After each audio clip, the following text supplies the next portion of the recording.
Сәлеметсіздер ме, құрметті көрермендер, оқырмандар. Біздің подкастқа қош келдіңіздер. Менің есімім Айгерім Гарифулла, психолог-коучпын. Бүгін бізде қонақта белгілі психолог Табиғат Қаутай мырза. Яғни бүгін біз подкастымызда қандай тақырыптарды қозғаймыз? Ол әйелдің рөлі, баланы қалай тәрбиелеу керек, потенциалды не үшін ашуымыз керек, және ол не үшін керек деген сияқты тақырыптарды қозғайтын боламыз. Көрмес бұрын сіздер бірінші біздің каналымызға тіркелсеңіздер, содан соң бісміллах деп бастайық.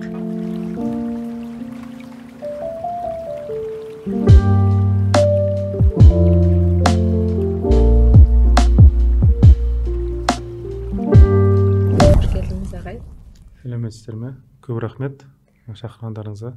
Рахмет. Бүгін бізде ең алғашқы подкастымыз. Сіз біздің ең алғашқы қонағымызсыз. Тағы да қош келдіңіз. Бүгінгі тақырыпта бізде негізі әйелдер жайлы болады. Тақырыптардың барлығы әйелдердің потенциалын ашу, өз рөлдерін табу деген сияқты. Жақсы. Ең алғашқы сұрағымды ағай сізге қойғым келіп отыр. Табиғат Қаутай қазіргі уақытта қандай сұраныстарға жауап береді? Қандай кейстер келіп жатыр? Қандай? Енді айта берсе көп нәрсе бар, бірақ қысқаша айтайын. Психологиямен айналысамыз. Әдеттегідей жаңағындай консультация жүргіземіз. Сағаттық, 2 сағаттық деген секілді. Жеке адамдарды қабылдаймыз, топпен де консультациялар да бар. Бірақ қазір көбіне жазғы уақыттарда енді семинарлармен көбірек айналыстық. Қазір енді семинар емес, қазір тренингтермен көп айналысамыз. Психологтар дайындаумен, коучтар дайындаумен. Және де психологияға қарағанда көбіне коучинг жағына біраз сондай нету бар. Өту, иілу секілді бір нәрсе бар. Себебі психология егер өткен шақпен жұмыс істейтін болса, коучинг біраз келешекке байланысты. Және де аудиторияда біраз не болды, андай тыңдармандар, көрермендер психологиялық проблемалардың біразын шешті. Енді андай нелердің комментарийларынан, несінен, сөздерінен, сұрақтарынан көрініп тұрады. Енді проблемаларды шешкеннен кейін не істейміз деген сұраққа андай жауап іздейді. Қандай жобалармен айналыссақ деген секілді. Соған байланысты коучингке біраз назарымыз көбірек ауып жатыр. Негізі біздегі қоғамда ең өзіңіздің мысалы опытыңызға қарап қандай бір үлкен бір нені айта аласыз, сұрақтарды көтеріліп жатқан? Қазір енді ең модный нәрселердің бірі ол андай білмеймін неге екен, бұрын ажырасулар туралы бір рет болған бір уақыттары, кейін ол сұрақ жоғалып кетті, қазір қайтадан басталды. Түсінгенім бойынша жаз уақытында үйленген кісілердің қазір обострение дейді ғой, былайша айтқан уақытта күздік бір несі маусымы келген секілді. Осеннее обострение. Сондай жазда тұрмысқа шығып үйленіп алған кісілер қазір бірінші 3-4 айында жаңағы тұрмыстық өмірін қиналып жатқан сияқты. Сондай сұрақтар көп келіп жатыр. Ажырасқым келеді деген кісілер. Сол атак енді проблемалар әрине әртүрлі. Телеграм бастағанымызға енді 3,5 жылдай болып қалды, 3 жылдай болып қалды. Соның бірінші 2 жылы көбіне 25 пен 35 аралығы жасындағы кісілер көбірек келсе, қазір жас кісілер көп келіп жатыр. Жастарда көбіне 20-25 аралығындағы кісілер. Енді бұлардың көбісі андай ата-анамның қалауларына қалай жауап берсем екен, өзімді қалауларым орындалатындай деген секілді. Ата-анамнан қалай қашып құтылсам екен деген сондай сұрақтар көп келеді. Сол қысқаша осы. Бізде айтылды оқуда 3 вида жизненных пути деп бізде. Сол 30-35 жас аралығында, яғни адам өзінің емес, басқаның қалауымен өмір сүреді деп. Яғни, значит, ол жас ерекшеліктері төмен түсіп жатыр. Солай десе де болады. Бір екіншісі бұған фактор ретінде андай нәрсе бар. Қазір шетелге шығу оңай болып кетті. Шетелге шығу оңай, барып келу, жаңағы work and travel секілді программалар көп, немесе андай Европаға бар бір проекттің андай қорғап келу секілді программалар бар да. Олар бір жағынан жасалатын себебі жаңағы түсінгенім бойынша университетке түскеніне андай көмегі болады да, резюмеде, неде, профайлда. сол себепті жастар шығады, шетелге көреді, сосын стандарттар қатты өзгереді. Бұған дейін ата-анасының қол астында болған, ойлап та ақылына кірмеген кейбір ойлар жаңа шетелде кіреді да, андай өзіне былай сырттан қарайды да бір жағынан. Ол бір нәрсе бар. Екіншісі, ауылда тұратын жастар қалаға келіп, енді ауылдағы ата-анасының қол астында жүріп, енді қалаға келгеннен кейін оларға да бір шетелге шыққан секілді бір эффект бар да, андай басқаша қарайды да, андай өміріне деген сияқты, бауырларына, ата-анасына деген секілді. Және де қаладағы жүріп бір проблемаларын шешкісі келеді, бірақ ауылда отырған ата-анасы оған көбіне жауап бере алмайды. Немесе проблемасы шешіп бере алмайды, ақшалай болсын, ақылмен болсын деген сияқты. Сосын бұлар ізденеді да, ата-анам бұрынғыдай андай барлық нәрсе көмектесе алады деген ойдан біраз нетеді, алыстайды. Басқа уақытта андай есейе бастай ма, сондай бір нәрсе болады. Қайттан қарастырады да ата-анамен өзінің қарым-қатынасын, және де ата-анаға қарағанда мен де көбірек біледі екенмін деген ойлар пайда болады жастарда. Мына жерде мысалы былай айтсақ та болады, қоғамда қазір барлығы дамушы ғой. Даже мысалы қандай социальный сеть болсын, барлығы дамып жатыр. Қай жаққа барсаң да өзіңді тап, өзіңнің потенциалыңды аш деген сияқты. Яғни ауылдан келген жастарға қалада да мүмкіншіліктер көбірек. Сондай нәрсе бар. И мынандай сұрақ ағай, мысалға жаңа кәсіпкерлерге психологиялық көмек дейміз ба, я болмаса поддержка ма, бір қолдау ма деп жатырмыз. Яғни адам қандай да бір іспен айналысқан кезде бәрі бірде мысалға өткен шақта жібере алмаған нәрселері ол өзінің кәсібіне қалай да болса әсер етуі мүмкін бе? Әсер етеді. Жалпы мынандай нәрсе бар. Исламда мынандай бір концепт бар. Өзіңнің тылсымыңды, өзіңнің сырларын шешсең, онда әлемнің сырларын шеше аласың. Әлемнің сырларын шешсең, онда Алла тағаланың саған деген көзқарасын түсінесің деген сондай бір концепт бар.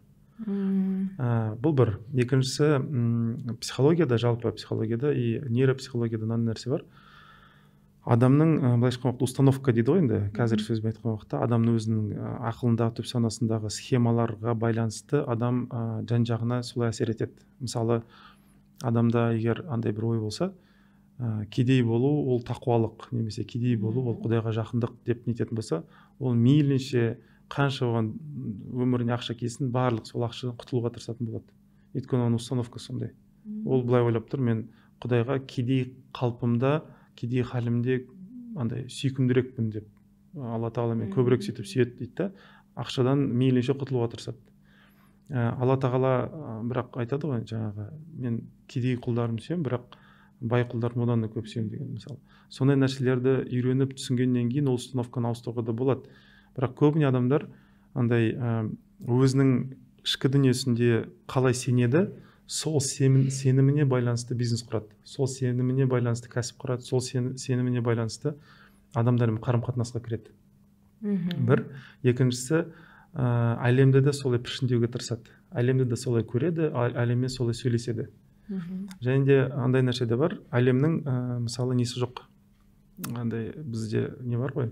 Плюс немесе минус секілді андай әлем жақсы немесе әлем жаман деген нәрсе жоқ. Алла тағала әлемді андай не қылып жаратқан, зарядсыз жаратқан да, былайша айтқан уақытта негативный немесе позитивный немесе жақсы или жаман деп жаратпаған. Әлем кімге қандайсың, сондай болып көрінеді. Нашар адамға нашар болып көрінеді, жақсы адамға жақсы болып көрінеді. Сондай қылып нейтральный қылып сөйтіп Алла тағала сөйтіп жаратқан да. Бірақ адамдардың көбісі бұны түсінбейді. Ойлайды, әлем туралы өзіндегі минустарды, өзіндегі жаңағы нашарлықты, кемшіліктерді менікі деп ойламайды. Ол әлемдікі деп ойлайды. Әлемдікі маған келіп жабысты деп ойлайды. Әлеммен жаңағы қырылуға тырысады, андай конфликтке нетіп кіріп, әлемді жамандап, соны сөгуге немесе кінәлауға тырысады. Бірақ олай емес. Жалпы психологияда біраз қазір күрделі болып кетуі мүмкін. Мынандай нәрсе айтайын. Адамда сана бар, адамда сосын түп сана бар. Сознание, подсознание дейді ғой. Проблема қай уақытта туады? Психологиялық сана мен подсознание, жаңағы сана мен түп сана бір-бірі туралы хабар болмаса. Адам өз туралы бір нәрсе ойлайды, мен мынандай адаммын деп, бірақ түп санасында мүлдем басқаша адам. Осы екі нәрсе бір-бірімен төбелеседі. Психологтың енді алдына қойған мақсаты қандай? Ол адаммен сөйлесіп отырып, оның түп санасын түсініп алу керек. Сосын санасына түсінікті тілде жеткізу керек. өзі туралы хабарды өзіне түсіндіру керек. Яғни түп санада қандай адам ол? Сонда сана мен түп сана бір-бірімен тоғысқан уақытта, бір-бірімен біріскен уақытта сол кезде инсайт туады. Былайша айтқан уақытта адам дейді, түсіндім дей бастайды да. Осы моменттер ол сана мен түп сананың бір-бірінің бірігуі. Көп адамдардың өмірлік мақсаттарға жете алмайтын себебі, немесе өзінің проблемаларын шеше алмайтын себебі, өйткені адам шашылып кеткен. Санасы бір бөлек, түп санасы бір бөлек, сезімдер бір бөлек, қорқыныштар бір бөлек, армандар басқа жақта жатыр деген секілді.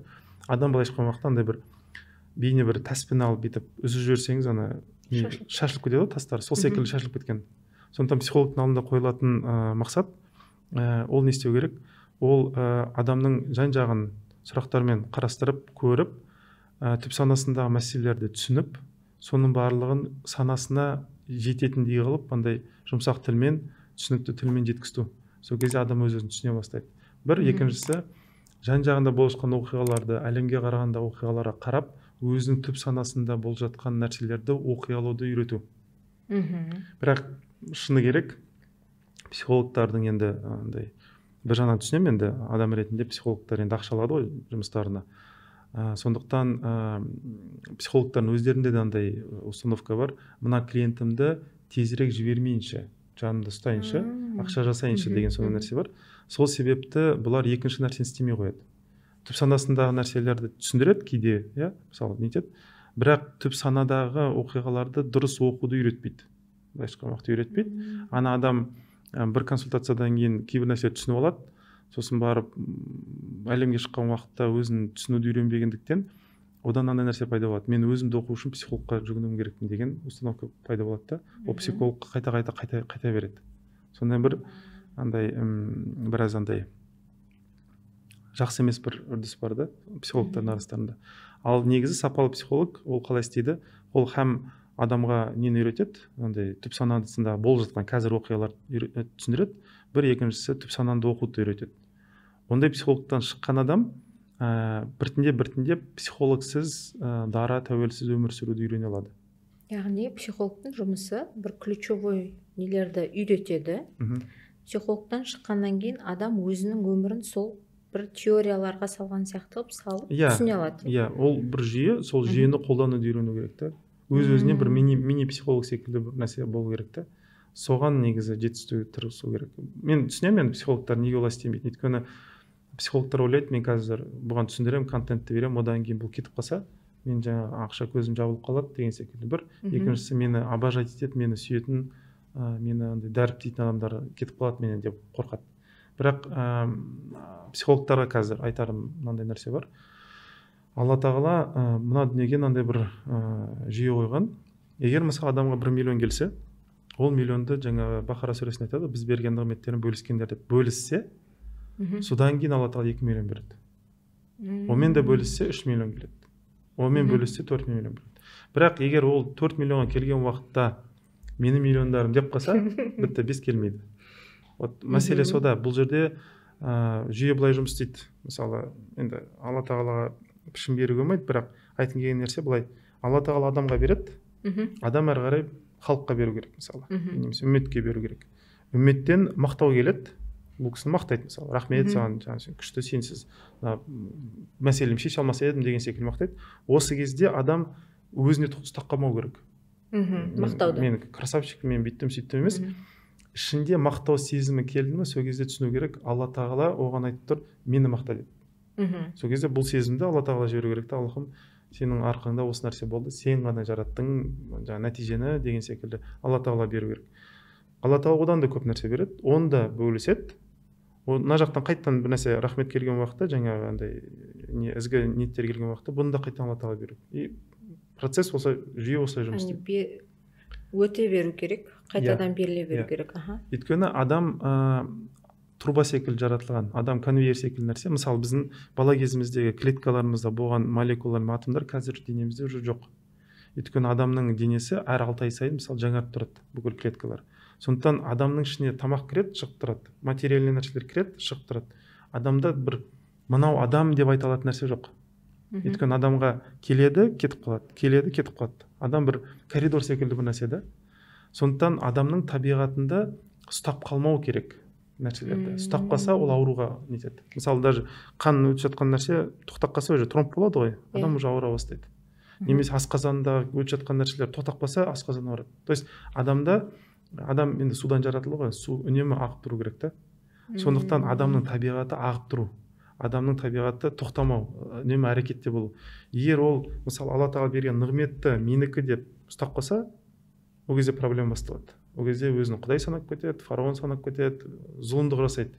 Мысалы ақша келді, жақындарына ана ақшаны беріп жатқан уақытта андай қинап береді. Қара, мен сені адам қылдым, мен арқамда сен биттің, сөйттің деген сөйтіп. Ана берген нәрсесін желкесіне шығарып береді. Ана адамдарды қинап береді. Бұл бір. Екіншісі, сендер мені мақтаңдар деген нәрсені қатты нетеді. Сондықтан бұдан проблема шығады. Бұл бір. Және де егер адам ол өзінде ұстамай адамдарға беретін болса, адамдардан келген енді жаңа ізгі ниеттерді, жаңағы рахмет айтқандарды, мақтауларды өзіне тағы ұстап қалмау керек. То есть адам екі нәрсені ұстап қалмау керек. Алла тағала берген ризықты таратуды, жеткізуді білу керек. Әрине өзі бүкілін бере салған дұрыс емес. Өзінде де өзіне керек нәрсесін алады, қалған артылғанын адамдармен бөлісу керек. Және де адамдардан мақтаулар келген уақытта ол мақтауларды өзінде ұстамай Алла тағала жіберу керек. Яғни Алладан нығметті өзінде ұстамау керек, адамдардан мақтауды өзінде ұстамау керек. Мынандай сұрақ ағай. Барлық адамдардың өздерінің нәпсілері бар, эго деп жатамыз ғой, эголары бар. Келді, 1 миллион теңге келді, үммет деп жатсыз. Сол үммет деген бірінші кім? Үммет ол өзінің енді Пайғамбар саллаллаху алейхи вассалам айтып кеткен, жаңа хадистерін белгілеп кеткен, ол жақындары. Ол қол астындағы ақысын берілу керек адамдар. Ақысы берілу керек адамдар. Яғни мысалы жаңа жұбайы, балалары деген секілді, одан кейін жаңа ата-анасы деген секілді, одан кейін жаңа жақын достары, туыстары, сондай. Бірақ әрине мына жерде мынандай нәрсені айту керек. Беріп жатқан екі нәрсеге қарау керек. Беріп жатқанда ол адам зиянға қолданып қоймайтындай қылып жасау керек. Яғни мысалы мен берген көмекті ол зиян бере берсе, зиянға қолданса, мысалы білмеймін, бір ойынға ставка қойып қояды, немесе білмеймін, андай бір ішімдікке бір нәрсеге жұмсайды деген секілді. Оған берген сайын ол құртылады. Оған наоборот, оған керісінше бермеген дұрыс, оған берілмеген хайыр. Ол адам ораза ұстау керек. Ол адам ақшадан ораза ұстау керек деген сөз. Қолына ақша келсе, керісінше ол бұзылып кетеді. Ол бір нәрсе. Екінші нәрсе, беріп жатқан уақытта андай нетпеу керек. Өзінің менін ортасына бет тығып жібермеу керек. Яғни Құдай емес, мен беріп жатырмын, менің зарплатам, менің жаңағы табысым, сондай нәрсемен жасамау керек. Әйтпесе олай жасайтын болса, адамдар Алла тағалаға мақтау айтудың орнына оған мақтау айтып кетеді. Бір, екіншісі, мынандай бір мәселе бар. Егер мен мысалы, допустим, ақша алдым, кәсіптен ақша таптым да, и жақындарыма бердім. Мен беріп жатырмын десем, Құдай емес. Онда адамдар да өзінің жалобаларын, былайша айтқанда, шағымдануын, проблемаларын маған айтатын болып, Құдайға айтпайды. Сондай мәселе болады да. Былай айтатын болсақ, мысалы, егер мен Алла тағалаға былай деп айтсам, Аллахым, сен маған бердің, бірақ бұл адамдардың проблемасы мен шешем десем, онда адамдардың проблемасы маған келеді. Сол кезде спасатель болады. Иә, спасатель болады. И мен де сол кезде батам. Өйткені олардың проблемаларын мен шеше алмаймын. Алла тағала маған берген қабілеттер менің проблемаларымды шешуге андай берілген қабілеттер да. Сондықтан басқа адамдардың проблемаларын мен шешу емес, олар өздері шешілу керек. Өздері шешуге үйрену керек. Ол олардың сынағы. Қыстырыспауым керек. Иә, келген нығметте бірінші өзінің мұқтаждықтарын жауып, содан кейін барып берілу керек. Бірақ берілген нәрсе зиян болмайтын. Зиян болмайтын. Түсінікті. Ахмет ағай, енді екінші сұрағымыз әйел адамға, енді әйелдер туралы айтайық осы жерде, әйел адамға өзінің шеңберінде дұрыс рөлде болу үшін не істеу керек? Мысалға бізде қазір қоғамда, яғни маған келетін кейстерде мынандай да, көбінесе спасатель әйелдер. Күйеулері жұмыс жасамайды, күйеулері азырақ табады, содан кейін өзінің потенциалын ашуға, я болмаса кәсібін жүргізуге полный әйел өзін береді. И рөлін жоғалтады. Ол бар. Ол өте андай тараған індет, проблема. Оның себебі былай, адамдарда әртүрлі рөлдері бар ойнайтын. Мысалы мен достарым арасында отырсам, сен кімсің десем, мен айтамын пәленшенің досымын деймін. туыстардың арасында мен айтамын пәленшенің баласымын деймін. Жаңағы қоғамдық жерде жүрген уақытта пәленше іспен айналысатын адаммын деп айтамын да. Бір сұрақ, бірақ әртүрлі контекстте, әртүрлі жағдайда әртүрлі жауаптар. Бұл не деген сөз? Адамды бір қырлы деп қарауға болмайды. Адам мың қырлы. Қырларына байланысты оған баға беріледі. Сондықтан адамға ең бірінші сұрақ, менің қай қырым барлық қырларға қарағанда үстемдірек деп сұрау керек өз-өзіне. Мен мысалы әке болуым да мүмкінмін, біреудің ұлы да болуым мүмкінмін, біреудің досы болуым мүмкін. Осы рөлдердің қайсысы маңыздырақ деп сұрау керек та. Негізінде ең маңызды рөл әрине ол бірінші Алланың алдында құлшылық рөліміз. Мен құлымын деп нетуім керек. Одан кейінгі рөлдерді сараптау керек. Мысалы, жаңа сіз айттыңыз ғой, әйелдер жаңағы ана болғысы келеді деген секілді. Гендерный роль деген нәрсе бар, жыныстық роль. Бұл біздің қоғамда ең үлкен номер 1 проблемалардың бірі. Бұл тек қана әйелдерде ғана емес, еркектерде де бар. Қазір кейбір еркектер маған ренжуі мүмкін, мынандай нәрсе айтайын. Мысалы, адам исламға кіргенде қандай проблемалармен кірді, сол проблемаларды шешу үшін исламда қандай инструмент бар, соларды таңдап алады өзіне. Мысал келтірейін. Мен, допустим, исламды қабылдар алдында өз-өзіме әлі дәлелдемесем еркек екенімді. Онда исламға кірген уақытта исламда қандай инструмент бар маған көмектеседі еркек екенімді дәлелдеуге. Ол мысалы 2-ші, 3-ші, 4-ші әйел алу. Сондықтан маған сол хадистер, сол аяттар біраз жылы естілетін болады да, сол тематика. Неге? Өйткені мен өзіме еркек екенімді дәлелдегім келіп тұр. Сондықтан маған көбіне андай сахабалардың соғысқаны ұнайтын болады. Маған жаңағы олардың андай мужик дейді ғой, былайша еркек болып андай неше түрлі нәрсе жасағандары, вот сол жағын ұнайтын болады. Сол жағын аламын мен. Мысалы, мен әдеп жағы емес, мысалы ұялшақтығы емес, түнгі намаздар емес, андай о жағыма, білем, олар көп намаз қылды, нетті, бірақ олай емес те, андай қандай қылыш ұстады екен, қалай шапты екен, кіммен қанша төбелесті екен, неше мың адам болды екен, ан жақта қандай жау келді екен, сондай тематика маған көбірек болды. Өйткені мен жаңа өзім еркек екенін дәлелдегім келіп тұр, сондықтан өзіме бір кумир іздеймін, өзіме бір андай бір еліктейтін бір адамның түрін, бейнесін іздеймін да. Сол секілді мысалы маған көбіне андай олардың көп әйел алғаны сол жағын алып тұрады. Мысалы, бірақ әйелдермен әділетті сөйлесті ме, сөйлеспеді ме, олардың жағдайын жасады, жасамады, о жағы енді жасаймыз ғой деймін да, мен сол жағын қараймын. Сол секілді әйелдерден бар нәрсе. Әйелдерде де исламға кірген уақытта жаңағы қоғамның андай оған үстіне міндеттеген нәрселері бар. Жақсы келін болу мысалы, немесе жақсы ана болу, мысалы, немесе жақсы әйел болу. Осы нәрселерге байланысты исламдағы өзіне ыңғайлы инструменттерді ала бастайды. Ол не нәрсе? Күйеудің разылығына байланысты нәрселер көбірек зерттеп кетеді. Мен күйеуім разылығын қалай алуым керекпін, үнемі я деп айтуым керекпін ба, немесе жоқ деп айтуға бола ма, чуть-чуть болса төбелесуге бола ма күйеумен деген секілді сондай сұрақтар сұрайды да. Немесе андай мен ана екенін дәлелдеу үшін мысалы андай мен балам ауырмау керек, сондай құшақтап баласын тұншықтырғысы келеді, сондай аналар көп болып кетеді деген сияқты. Сосын андай келін жағынан өзінің келін екенін дәлелдеу үшін андай не только күйеуімнің разылығын, оның ата-анасының разылығын алуым керекпін деп сондай жаққа қарай қатты қызып кетеді. Яғни өзіңді сөйтіп жоғалтып алады деген секілді. Сондықтан бұл психология, ол адам иманды болсын, имансыз болсын, психология барлығына ортақ нәрсе. Яғни барлығымызда психика деген нәрсе бар, ой өріс деген андай ойлау жүйелеріміз бар. Сондықтан адам қай нәрсе оған актуалды болып тұр, өзіне қатты маңызды болып тұр, қай тема маңызды болып тұр, сол темаға байланысты исламнан бетіп жырып алады былайша айтқан уақытта. Өздеріне ұнайтын, өздеріне ұнайтын нәрсе. Мысалы, егер адам исламға кірген уақытта ата-анасына ренжіспен кірген болса, онда ол көп зерттейді ата-ананың разылығы, ата-ананы қаншалық тыңдауымыз керекпіз деген сондай тематиканы, сондай тақырыптарды көп зерттейтін болады. Сондықтан адамның исламына қарап, яғни адам дініне қарап екі нәрсені білуге болады. Біріншісі, адам дінді қабылдаған уақытта қандай халде болды.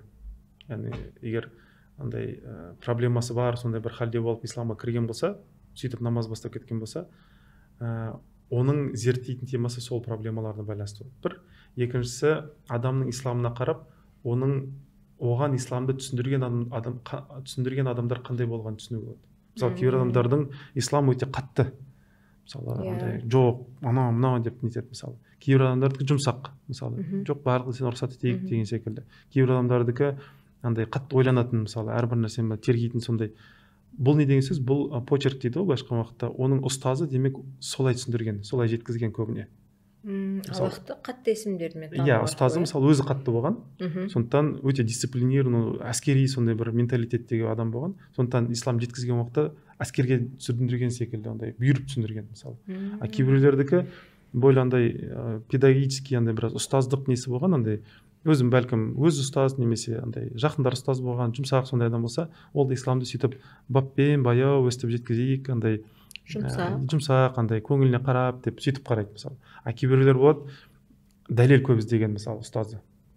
Әрбір нәрсе дәлелге андай акцент қойыңдар, әрбір нәрсені зерттеңдер, андай күмән нәрселерден алыс болыңдар деген секілді болса. Хадистерге қараңдар деп. Оның оқушылары да сондай болып кетеді. Оны тыңдаған адамдар да сондай болып кетеді. Оларда сондай установка пайда болады да, олар жаңағы дәлел іздейтін болады. Бұны мен барын жаман деп тұрған жоқпын. Бірақ айтқым келіп тұрған нәрсе, адамға өте қиын тәуелсіз ойлауды үйрену. Тәуелсіз ол қалай? Иә, маған ұстазым үйретті, бірақ мен өзімді дара адам ретінде қандаймын, не шешкім келеді, не түсінгім келеді. Анализировать етіп Иә, үйрену керек. өз-өзіне қарап үйрену керек. Ұстазын анализ жасауды үйрену керек. Сондай нәрсесі бар да бұл. Бір. Екіншісі, мен мысалы исламды майыстырып жатырмын ба? Өзіме ыңғайлы. Яғни мен бір проблемаларым бар. Сол проблемаларды исламға шешіп берсе, мен исламмен доспын. Проблемаларды шешіп бермесе, мен исламмен дос емеспін. Деп кетуі мүмкін адам. Сондықтан адам өзіне критикалық жағынан өзіне қарауды үйрену керек. Өзін біраз састарының дейді ғой, башқа уақытта андай қарап, үнемі өзін ақтай бермей, және де ішіндегі установкаларды андай қазып бітіп түбірін түсінуге тырысу керек. Осы жерде ағай выгода деген нәрсе шығады ма? Иә, выгода деген, иә, қысқаша выгода деп айтылған, иә, адам өзіне не пайдалы болып тұр, не ыңғайлы болып тұр, иә, сол жаққа қарай. Яғни қазіргі әйелдердің жұмыс жасауы, Иә. ерден алдың жүріп көп мысалы табыс табуы деген ол. Иә, ол былай ғой, андай біреуге бір нәрсе дәлелдегісі келсе, соған не ыңғайлы, соны жасайды. соны жасайды, и соған жантайып жатып алады. Қой десең де қоймайды. Адамды негізі жалпы егер былай жалпылай айтатын болсақ, адамға ең көп оны бақытсыз ететін нәрсе ол кек сезімі. Ол қалай? Мысалы, ата-анасына кектенеді, бірақ өзі білмейді кектенгенін. Мен ата-анамды жақсы көремін дейді. Бірақ қалай кектенеді? Ата-анасы бір нәрсе дәлелдеу үшін. Өйткені ата-анасы кезінде оған жоғарыдан қараған. Немесе сен жұрттың баласы емессің деген. Немесе сен андай нәрсеге жете алмадың. Немесе мен көңілінен шықпадым. Немесе мен жас кезімде оқитын едім, бүйтін едім, сөйткен едім. А сен жүрсің, міне, не саған жағдай жасап берді, грантқа да оқытқыздық, бүйттік, сөйттік. А сен жүрсің салпандап деген секілді сондай әңгіме болғаннан кейін ол кектенеді. И ойлайды, мен әкеме, шешеме, анама дәлелдеуім керек деп. Немесе адам бауырлардан кектенеді. Мысалы, қызғанады, мысалы, бауыры жетістікке жетті, бұл жеткен жоқ. Сосын барып бауырыма дәлелдейін деп келеді, мысалы, жаңа үлкен ағама, үлкен әпкеме дәлелдейін деп жаңа жарысады бауырлармен. Немесе достарына кектенеді. Қалай, мысалы, достары андай жетістікке тезірек жеткен, байып кеткен, үйлер кеңірек, машинасы көбірек деген секілді. Бұл да кектенеді, тазаланады да, соған жетем дейді, мысалы. Немесе андай неге кектенеді, андай енді бұл біраз ұлтшылдық уровенде кек. Бұл айтады, неге біз қазақтар осындай тұрып қалғанбыз? Ана елді мына елден қалып қойдық, не артта жүреміз сүйрендеп деген секілді. Бұл сөйтіп кектенеді. Сосын өмірлік миссиясы жаңағы қазақты ағарту, бүйту керек, сөйту керек, сондайға кіріп кетеді деген сияқты. Яғни кек мәселесі, ал мен өзім не қалаймын? Мен дара адам ретінде ішкі дүниемде не бар деп ойланбайды. Оны кейін ойланамыз, мынаны бір дәлелдеп алайық дейді, сонымен басады. Сол проблема. Адам кек тағы бір нәрсесі қанағатсыздық қалып барады. Яғни Алла тағала нығмет береді, бірақ Аллахқа бүйтіп айтады, так, мен мына кегімді орнына келтіру үшін тағы не бересің дейді. Берілген нәрсе шүкір етпейді, мынау жеткіліксіз дейді. Мынау мен ата-анама мынаны дәлелдеу үшін мынау жеткіліксіз. Бірақ Алла тағала сен ата-анаңа дәлелде деп ризық бермейді ғой. Саған өзіңді мен құлым ретінде жақсы көремін, міне саған Раззақ есіммен саған мейірімді беріп тұрмын, мен сені жақсы көріп тұрмын дейді. Ауыл алады да, жоқ, мен ата анама апарып беруім керек, бүйтуім керек. Бұл андай неге ұқсайды да, мысалы ойлаңызшы, сіз бір адам жақсы көресіз, оған бүкіл вниманиеңізді бересіз, ал басқа адам туралы ойлап тұрады да. Сіздің берген жылуыңызды анаған жеткізейін деп тұрады. Сіз берген махаббатыңызды басқа бірге. Сіз бір уақыттан кейін не дейсіз енді? Көш бермеймін дейсіз ғой. Қойсайшы деген секілді мәселе бар. Сол секілді Алла тағала нығмет береді, рахмет береді, бірақ уақытта басқа біреуге апарып берейін. Яғни бөлісі бөлек. Алла тағала берген нәрсені Алла ризалығы үшін бөлісу деген ол бөлек нәрсе. Бірақ біреуге дәлелдейін, біреуді андай мойындаттырайын, мен красавчикпін, күшті екенмін, сөйтейін деген секілді алады да кегінмен. Ол келген нығметтің дәмін татып, былай шүкір етіп үлгермейді да просто. Ол просто келген нәрсені келмей жатып, ол нығмет келмей жатып уже ойлап тұрады, кімге барып сол аламда көзін шұқимын. Ана алған ақшамен көзіне салып, бүйтіп, көрдіңдер ме, дәлелдедім деп, соны ойлап тұрады да ол. Бір рет шұқығаннан кейін сосын 1 миллион алып ата-анасының көзіне жаңа тыққаннан кейін мен сендерге дәлелдедім, менде де андай ақша таба аламын дегеннен кейін ол 2 миллионды ойлап тұрады да ол. Ол 1 миллионның шүкірін ойламайды, ол 1 миллионның несін андай қадірін ойламайды. Ол енді 2 миллион келсе екен, 2 миллионмен тығып қалайын, 3 миллион келсе екен, тағы нетейін деген сияқты. Ол сөйтіп қатты кетіп қалады да адам. Бірақ бір күні әрине жарылады, сүрінеді. Сүрінгеннен кейін бір жаман бір нәрсемен кездеседі. Ол не? Кімге дәлелдегісі келді, сол адамдар бәрі оны мойындамапты. Сонымен кездеседі. Баяғы жартас, сол жартас ата-анасынан дәлелдейін деді. Ата-анасы әлі кішкене жылдар өтті, әлі қабылдамаған оның баласы ретінде. Күйеуіне дәлелдейін деп талай жүгірген, талай нәрсесін берген, жастық шағын берген, күйеуі де қабылдамаған. Әйеліне де дәлелдей, мен мужикпін, еркекпін деп неткен, әйел де оған әлі еркекке қараған секілді қарама, әлі сорлысын деп қарайды деген секілді. Баласына бір нәрсе дәлелдейді деген, баланың назары басқа біреуді жақсы көруде, басқа бір авторитетке жүгіреді, ата-анасын қадірлемейді деген сияқты. Былайша айтқан уақытта бәрібір адамға бір нәрсе дәлелдеу мүмкін емес. Махаббатын жаулауды мүмкін емес. Адамға андай адамнан ризалық күткен бос нәрсе десе де болады. Өйткені Алла тағаланың өзі адамды жоқтан бар етті, мына дем алып тұр, өкпесі істеп тұр, жүрегі істеп тұр, денсаулық берді, ананы берді, мынаны берді. Неше түрлі нәрсе береді Алла тағала, бүкіл ғұмырын, бүкіл тағдырын, бүкіл өмірін береді. Бірақ все равно Алла тағалаға что-то берген нәрсең онша емес деп тұратын адамдар өте көп та. Былайша айтқан уақытта андай Алланың өзі қанша береді, соның өзіне де дейді. Сол сияқты, тем более адам берген уақытта ол ешқашан тоймайды, разы болмайды. Кейстерде сондай нәрсе айтылады да, қанша алып бердім, мамама шуба алып бердім, бриллиант алып бердім, бәрібір де дым бермейтін, баласын жақсы көреді деген қыздардай болды да, мысалы. Көп ондай. Сол жерден келеді,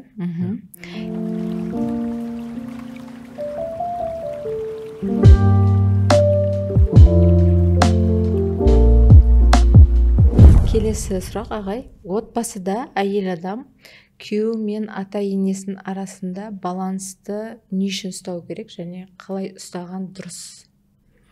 Баланс деген нәрсе негізі ислам бойынша дұрыс емес. Оны айтайын. Неге дұрыс емес? Өйткені бұл әлемге адам сыналу үшін келді. Бірақ көп адам мынандай нәрсені нетіп алған. Енді былай айтайын. Мысалы, пайғамбар саллаллаху алейхи вассаламде мынандай бір оқиға болады. Бір кісі келіп, оның жағасынан алады да бүйтіп жұлып жүреді, жұлқылады. Соншалық жұлқылады дейді, мына мойнында қызыл із қалып қойды дейді. Бірақ пайғамбар саллаллаху алейхи вассалам ол кісіге бүйтіп, "Ей, не істеп жатсың?" деп бүйтіп жауап берген жоқ. Бұл не деген сөз? Бұл мынандай нәрсені білдіреді. Пайғамбар саллаллаху алейхи вассаламде зона комфорта деген нәрсе болған жоқ. Зона комфорта деген не ол? Зона комфорта әр халықта әртүрлі болады. Оны қалай білуге болады? Мысалы, социологтар зерттегенде былай зерттейді екен, мысалы, банкоматта немесе бір жерде адамдар кезекте тұрады ғой.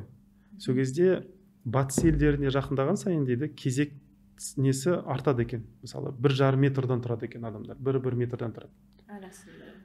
Шығыс халықтарына жақындаған уақытта, Азия халықтарына жақындаған уақытта ана арасы бүйтіп біраз жақындайды екен. Мысалы, байқасаңыз, Жапон мемлекеттерінде немесе Қытайда немесе кәріс мемлекеттерінде метрода адамдар бүйтіп қысылады. Жапонияда бар. Ол өте, бізге ол қиын, мысалы. Бір адамның беті бүйтіп тұрса, мысалы, автобуста мен бүйтіп, енді маған ұнамайды да ол, мысалы. Біздің культурамыз сондай. Ал жапондарға ол нормально. бүйтіп сығылысып тұрғаны, еркек әйел араласып бүйтіп тұрғаны оларға нормально. Олардың зона комфортасы біраз кішірейген басқа нелер халықтарға. А батыста сіз өйтіп тұрсаңыздар, олар личные границы, маған жақындама деген әңгіме айтады да. Бұның барлығы зона комфортқа барып тіреледі. Яғни қазақша айтатын болсақ, бір жайлы бір аймағы бар да адамның. Сол аймағының ішіне кірген ұнатпайды ешкімнің. Енді пайғамбар саллаллаху алейхи вассалам ондай нәрсе болған жоқ. Болған жоқ. Болса ғой, онда оған мысалы былай елестетейік, пайғамбар саллаллаху алейхи вассалам жалғыз отырып бір рахаттанып бір шай ішкісі келді дейді. Енді ол уақытта шай болған жоқ, енді мысалы отырғысы келеді, мысалы жайлы отырғысы келеді. Біреу келіп, я Расулаллах, мынандай бір мәселе болып қалды десе, ол бүйтіп қабағын шытып, не мен көріп тұрсың ғой шай ішіп жатырмын деуі мүмкін еді мысалы, иә, бірақ олай істеген жоқ қой. Яғни пайғамбар саллаллаху алейхи вассалам бүйтіп мыналарда деген ондай бір реакция көрмейсіз да. Қанша нетсеңіз, қанша адамдар келеді, даже грубо келеді, бүйтіп жұлқылайды, тағы нәрселер істейді. Иә, ондай соғыс ашқан кездер болды, жаңағы адамдарға орнын көрсеткен кездер болды, сен мынаң дұрыс емес деп жаңағы неткен андай харамды тоқтатқан кездер болды, ол рас. Бірақ өз нәпсіне келген уақытта адамдарды қабылдай алды. Сондай нәрсесі бар да. Көбіне байқасаңыз сахабалар айтады, пайғамбар саллаллаху алейхи вассалам мен уважительно сөйлесейші, не тұрсың деп. Көбіне мысалы Хазірет Омар, допустим, реакция берген да. Қанша хадис оқисыз, я Расулаллах мынаны басын алайыншы деген секілді, сондай әңгімелер көп та. Бірақ пайғамбар саллаллаху алейхи вассалам өзі жұмсақ сөйтіп қабылдайды да. Сондай нәрсесі бар. Бірақ арабтардан не болған, андай бұрынғы кісілерді мақтаған уақытта байлығын және енді батырлығын, қаһармандығын мақтаймыз деп пайғамбар саллаллаху алейхи вассаламды вечно соғыстарда жүрген біреу секілді сөйтіп көп сипаттап кеткен. Сондықтан бізде де солай информация көп алды. А так негізі ол өте жұмсақ кісі болған, өте сондай мейірімді, сондай, Алла тағала айтады ғой, сен бір әлемдерге түскен бір рахметсің деген жаңағыдай жұмсақтықсың деп сөйтіп нетеді ғой. Сондықтан зона комфорт болмаған. Енді бізге келетін болсақ, біз мұсылмандар, енді 21 ғасыр мұсылмандары, біз біраз исламды бұрмаладық. Батыстың психологиясын алдық та, жайлы бір өмірді өзіміздің бригадам ұстап алдық. Баланс деген секілді сөздер шықты деген сияқты. Бірақ баланс деген нәрсе болмайды. Алла тағала мына әлемге Алла тағаланың балансы болады, бірақ адамдардың балансы болу деген нәрсе шарт емес. Алла тағала жүйемен жүріңдер, дисциплина болу керек дейді. Бірақ пайғамбар саллаллаху алейхи вассалам өміріне қарасаңыз, екі күні бір-біріне ұқсас болмаған пайғамбар саллаллаху алейхи вассалам. Даже сүннет бойынша бір жерге барса, бір жолмен барады екен да, қайтып келе жатқан басқа жолмен келеді. Сондай әдет болған да. Неге? Өйткені өз хадисі бар ғой, мұсылман екі күні бір-біріне ұқсас емес деген. Өзі айтты, өз сол нәрсемен қағидамен өмір сүрген. Сондықтан пайғамбар саллаллаху алейхи вассаламның өмірі живой болған, тірі болған. Андай көзінен бүйтіп былайша айтқан уақытта жалқаулық келмеген, үйреншікті болмаған да көп нәрсе. Мысалы біз көп неге мысалы ерлі зайыптылар бір-бірінің махаббатын ете алмайды, өйткені жалығып кеткен бір-бірінен. Бірдей нәрселер жасап кеткен. Андай бір жаңалық ішіне кіргізбеген да. Ол да бір жағынан неге болады? Оны тағы былай төменірек түсетін болсақ, психика, адамның психикасы кейде ауру болады, кейде сау болады. Вот ауру психика мен сау психиканы қалай айыруға болады? Ауру психика проблемаларды қашқысы келеді, әлемнен қашқысы келеді, жабылғысы келеді. Өйткені ол ауру. Ол ауру, ол бір жерге барып өзін емдегісі келіп тұрады. Сондықтан бір сериалы болса, бір әдеті болса, бір ойыны болса, бір соткасы болса, сонымен шұқылап рилстың ішіне кіріп кеткісі келеді. Бұл ауру психиканың көрсететін несі. Сау психика олай істемейді. Сау психика не істейді? Ол әлемді шабуылдайды. Әлемге кіргісі келеді. Мысалы кішкентай балалар келеді дүниеге, олар психикасы сау. Сондықтан ол әлемге ананы көргісі келеді, ананы жүгіре береді. Ол сау психиканың жасайтын нәрсесі. Ал біз үлкен кісілер уже психикамыз ауру. Шаршаймыз. Иә, сондықтан ана баланы тоже ауру жасағымыз келеді. Бүйтпе, сөйтпе, запреттер қоямыз, анау-мынау дейміз да, оны ауру қыламыз. Сосын бұл 15 жасқа келген уақытта сұраймыз, қандай мамандыққа келгің келеді? Ол білмейді. Профориентатор керек, анау керек. Неге? Профориентаторлардың пайда болуы негізі адам таңдау жасауды үйрене алмаған. Білмейді да, не керек екен, не қалайтынын білмейді. Бұл ауру психика. Сау психика, мен бұл жерде біреуді кекетіп нетін кеп тұрған жоқ, бірақ сау психика біледі не керек екен, не қалайтынын точно біледі, четко біледі, нақты біледі да, қалай оған жететінін біледі, не нәрсені бастау керек екен. Вот сау психика сондай. Ауру психика ол күмән. Ода күмән көп болады, вдруг деген нәрселер көп болады, қорқыныш болады. Иә, қорқыныштар көп болады. Пайғамбар саллаллаху алейхи вассалам бір хадисінде былай болса не болар еді деген, ол шайтанға ашатын бір есік дейді ғой. Яғни ол ауру адамның жасайтын нәрсесі. Былай болса ше, басқа біреуге тигенімде, басқа әлемде тұрғанымда, басқа ата-ана болғанда, американец болып туғанымда мынандай проблемалар болмайтын еді, қазақпайский нәрселер болмайтын еді деген секілді. То есть адам өзінің халқына шейін тиісіп кетеді да. Бұл ауру психиканың жасайтын нәрсесі. Ауыратын адам үнемі жалғыздықты қалайды, үнемі жабылғысы келеді, барлығын қашқысы келеді. Сау психика ондай емес. Сау психика наоборот әлемді шарлағысы келеді, ананы шұқығысы келеді, мынаны көргісі келеді, мынаны бүйтіп ашқысы келеді. Ойыншықтар неге балалар сындырып тастайды? Оның шын қопарғысы келеді, көргісі келеді. Біз айтамыз, саған ақша жинап әзер алып берген ойыншық, сен бүйтіп сындыра бересің деп.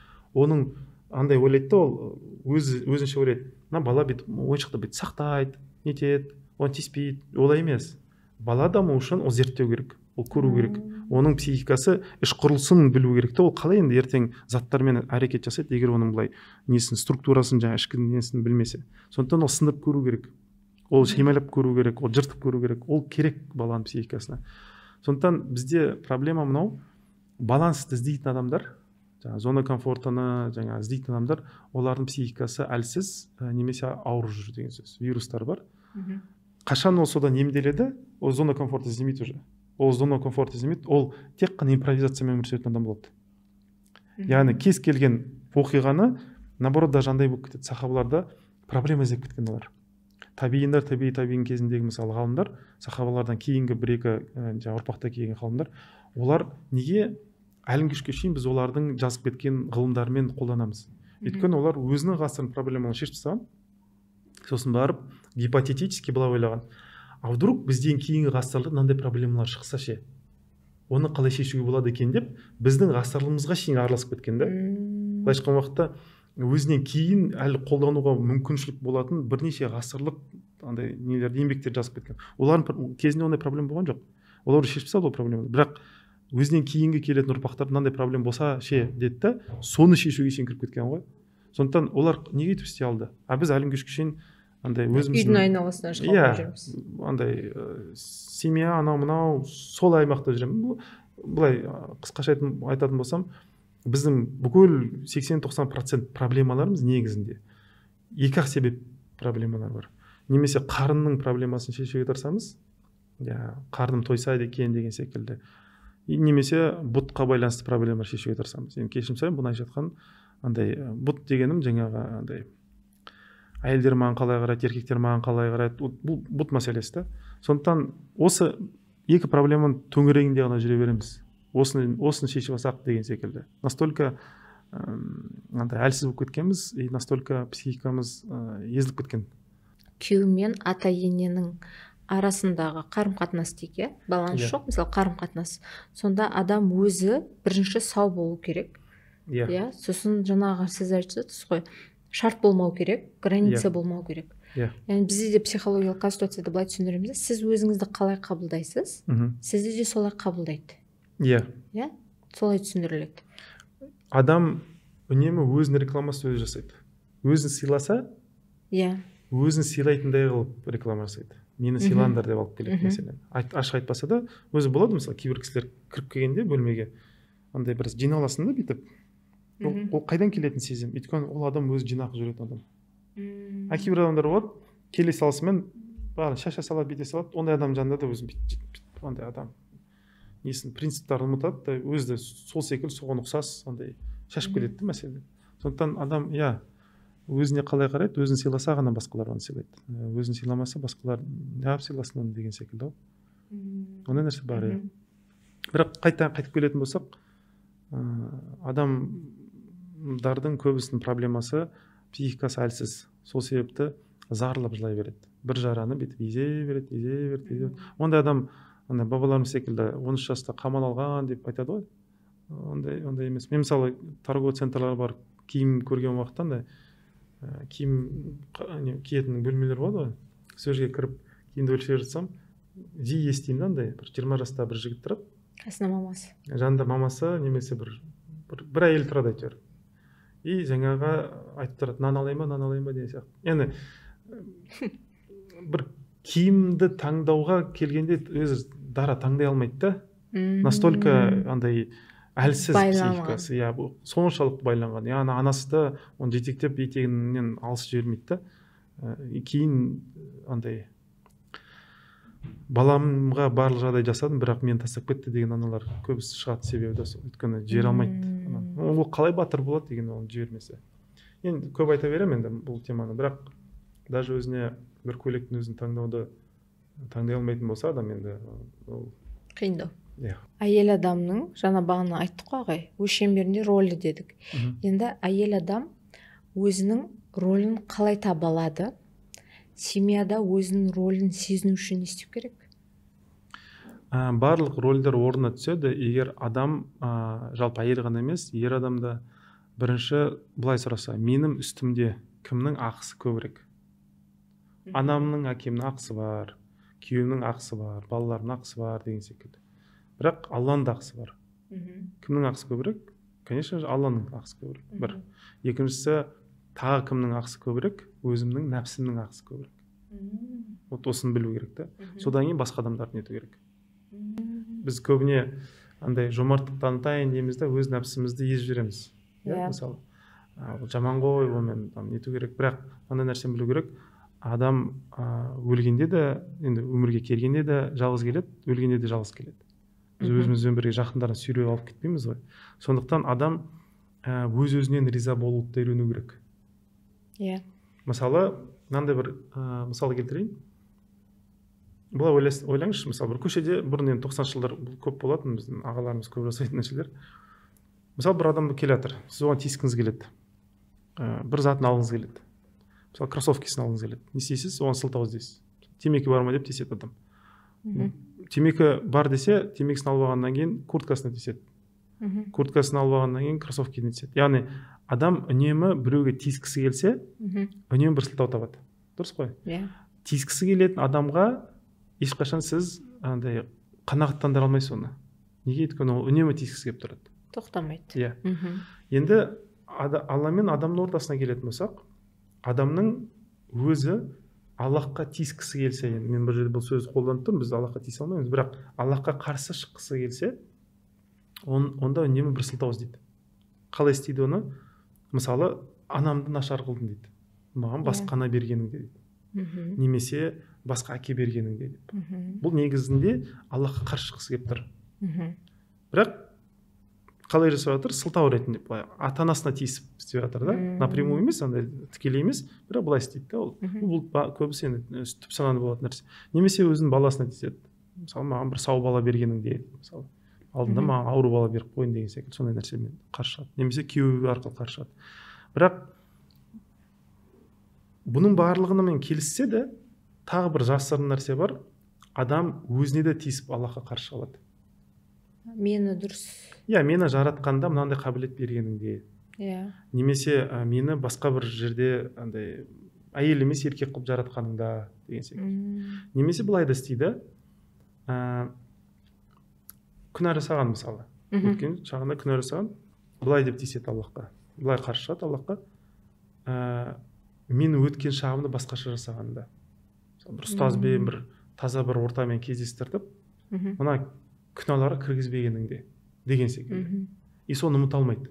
Еще ойлайды, енді адам күнәларын ұмытпау керек, мынау үнемі тәубешіл болу керек дейді да, бірақ негізінде үнемі Құдаймен бүйтіп таласқысы келіп тұрады. Менің келешегім нашар. Сен мені нашар қылдың. Не берсе де. Иә, сондай нәрсе. Бұл ана шайтанның сөзі ғой. Шайтан айтады ғой, егер сен Адам алейхиссалам жаратпағанда дейді, Аллахым дейді, жаңағы мен саған қарсы шықпас едім дейді. Вот сен жараттың Адам алейхиссалам, и маған пришлось саған қарсы шығуға деген секілді келтіреді. Вот сол секілді адамда да сондай нәрсе бар. Адам нәпсі жаңағы тиісіп тұрады. Былай істемегенде былай болар еді деген сияқты. Сондықтан адамға жаңағы сіз айтпақшы баланс дедіңіз, жаңағы рөлдер дұрыс деген сияқты, адам риза болуды, разы болуды үйрену керек.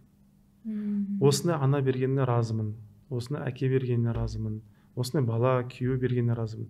Және де мені де осындай қылып жаратқанына разымын деуді үйрену керек адам. Яғни Алламен сөйлескен уақытта, мысалы намаздан кейін болсын, жаңа дұғалар жасаған уақытта, бір өзіне ұнамайтын нәрселерді айтып шығып, негізінде Аллахым осыған разы болғым келеді. Осыны үйретші деп жаңа Алладан тілену керек. Өйткені хадистерде келтіріледі, жұмаққа кірер алдында адамдар бір-бірлерімен разылық танытады екен. Яғни адам жұмаққа кірер алдында мен сенен разымын, сен менен разымын деп, яғни ата-ана ризалығы сол жерде алынады екен. Жұмаққа кірер алдында болады. Мына өмірде емес. Бұл өмірде емес, ол дүниеде. И былайша айтқан уақытта жұмақтың визасы, жұмақтың паспорты, жұмаққа кірудің рұқсаты ол разылыққа қарайды екен. Неге разылыққа қарайды енді оны қарастыратын болсақ, психологиялық тұрғыдан мысалы хадистерде айтылады, ер адам жұмақта күніне 100 хор қызбен бірге болады дейді мысалы. Допустим, мені жұмаққа кіргізді Алла Тағала, бірақ мен разылығымды білдірмеген адам. Онда не деймін? Обязательно жұмаққа да кірсем де не істеймін? Бір сылтау тауып Аллахқа қарсы шыққым келеді. Былай деймін, 100 жақсы ғой, бірақ не 101 қылмадым деймін. Сосын Алла Тағала айтады, жарайды 101 бердім дейді. Неге 102 болмады деймін? Неге 103? Кете береді де, бұл қай жерде тоқтау керек? Сондықтан разы болмаған адамның өмірден де даже жұмаққа салса да Алла Тағала оны кіргізсе де ләззат алмайды екен. Мына хор қыздарды берді, бірақ мен берілген нәрсені емес, берілмеген нәрсені көп ойлап тұрмын да. Берілген нәрсемен ләззат алып үлгермеймін, анау қайда деп бүйтем. Оны берген уақыт, оның артында қайда? Артында кете береді де ол. Сондықтан адамның өмірден ләззат алуы, бақытты болуы оның разылығына байланған. Келген нығметті асықпай, осы нығметке көңіл бөліп, осыдан мейлінше көбірек пайда, ләззат алуды үйрену керек. Берілген нәрсемен нету керек, разы болу керек та. Сол кезде жаңағы нәрсенің ішіне жасырынған ләззатында, бақытында адамға Алла Тағала бет ашып береді. Оны ашып бергеннен шүкір етеді. Сол шүкірлігіне неткен уақытта Алла Тағала жауап ретінде тағы екінші одан да күшті нығметті береді. Оны ашады, онымен мәз болады, оны жаңа сіңдіреді, шүкірмен қайтарып, үшінші нығмет келеді. Система былай жүйе осылай жұмыс істейді. Бірақ егер ол келген нығметті ашпай жатып, қарамай жатып, сен тағы не бермедің деп нете беретін болса, ол тағысы келмейді. Неге? Өйткені шүкір еткен де жоқ, мынаменде де неткен жоқ. Адам былайша айтқан уақытта не нығметті берілген ойламайды, не берілмеген нығметке қол жете алмайды. Екі ортада бір нәрсе болып қалып қояды. Бағанаға айтқандай, яғни ризықты берді, бөлістің деген сияқты, яғни өзіңе алдың, шүкіршілігіңді еттің, Аллахқа рахмет айттың, қайтадан келді. Мадақтадың, неттің, жүйе солай жұмыс істейді. Бірақ егер адам келген нәрсені аз келді, неге былай келді деп тергеп кетсе, берілмеген нәрсені ойлап кетсе, ол жақсы нәрсе емес. Ол адам өйтіп бақыт таба алмайды. И мынандай нәрсені білу керек. Алла Тағала адамға ризықты жазды. Бірақ қалай табатын адамға қалдырған.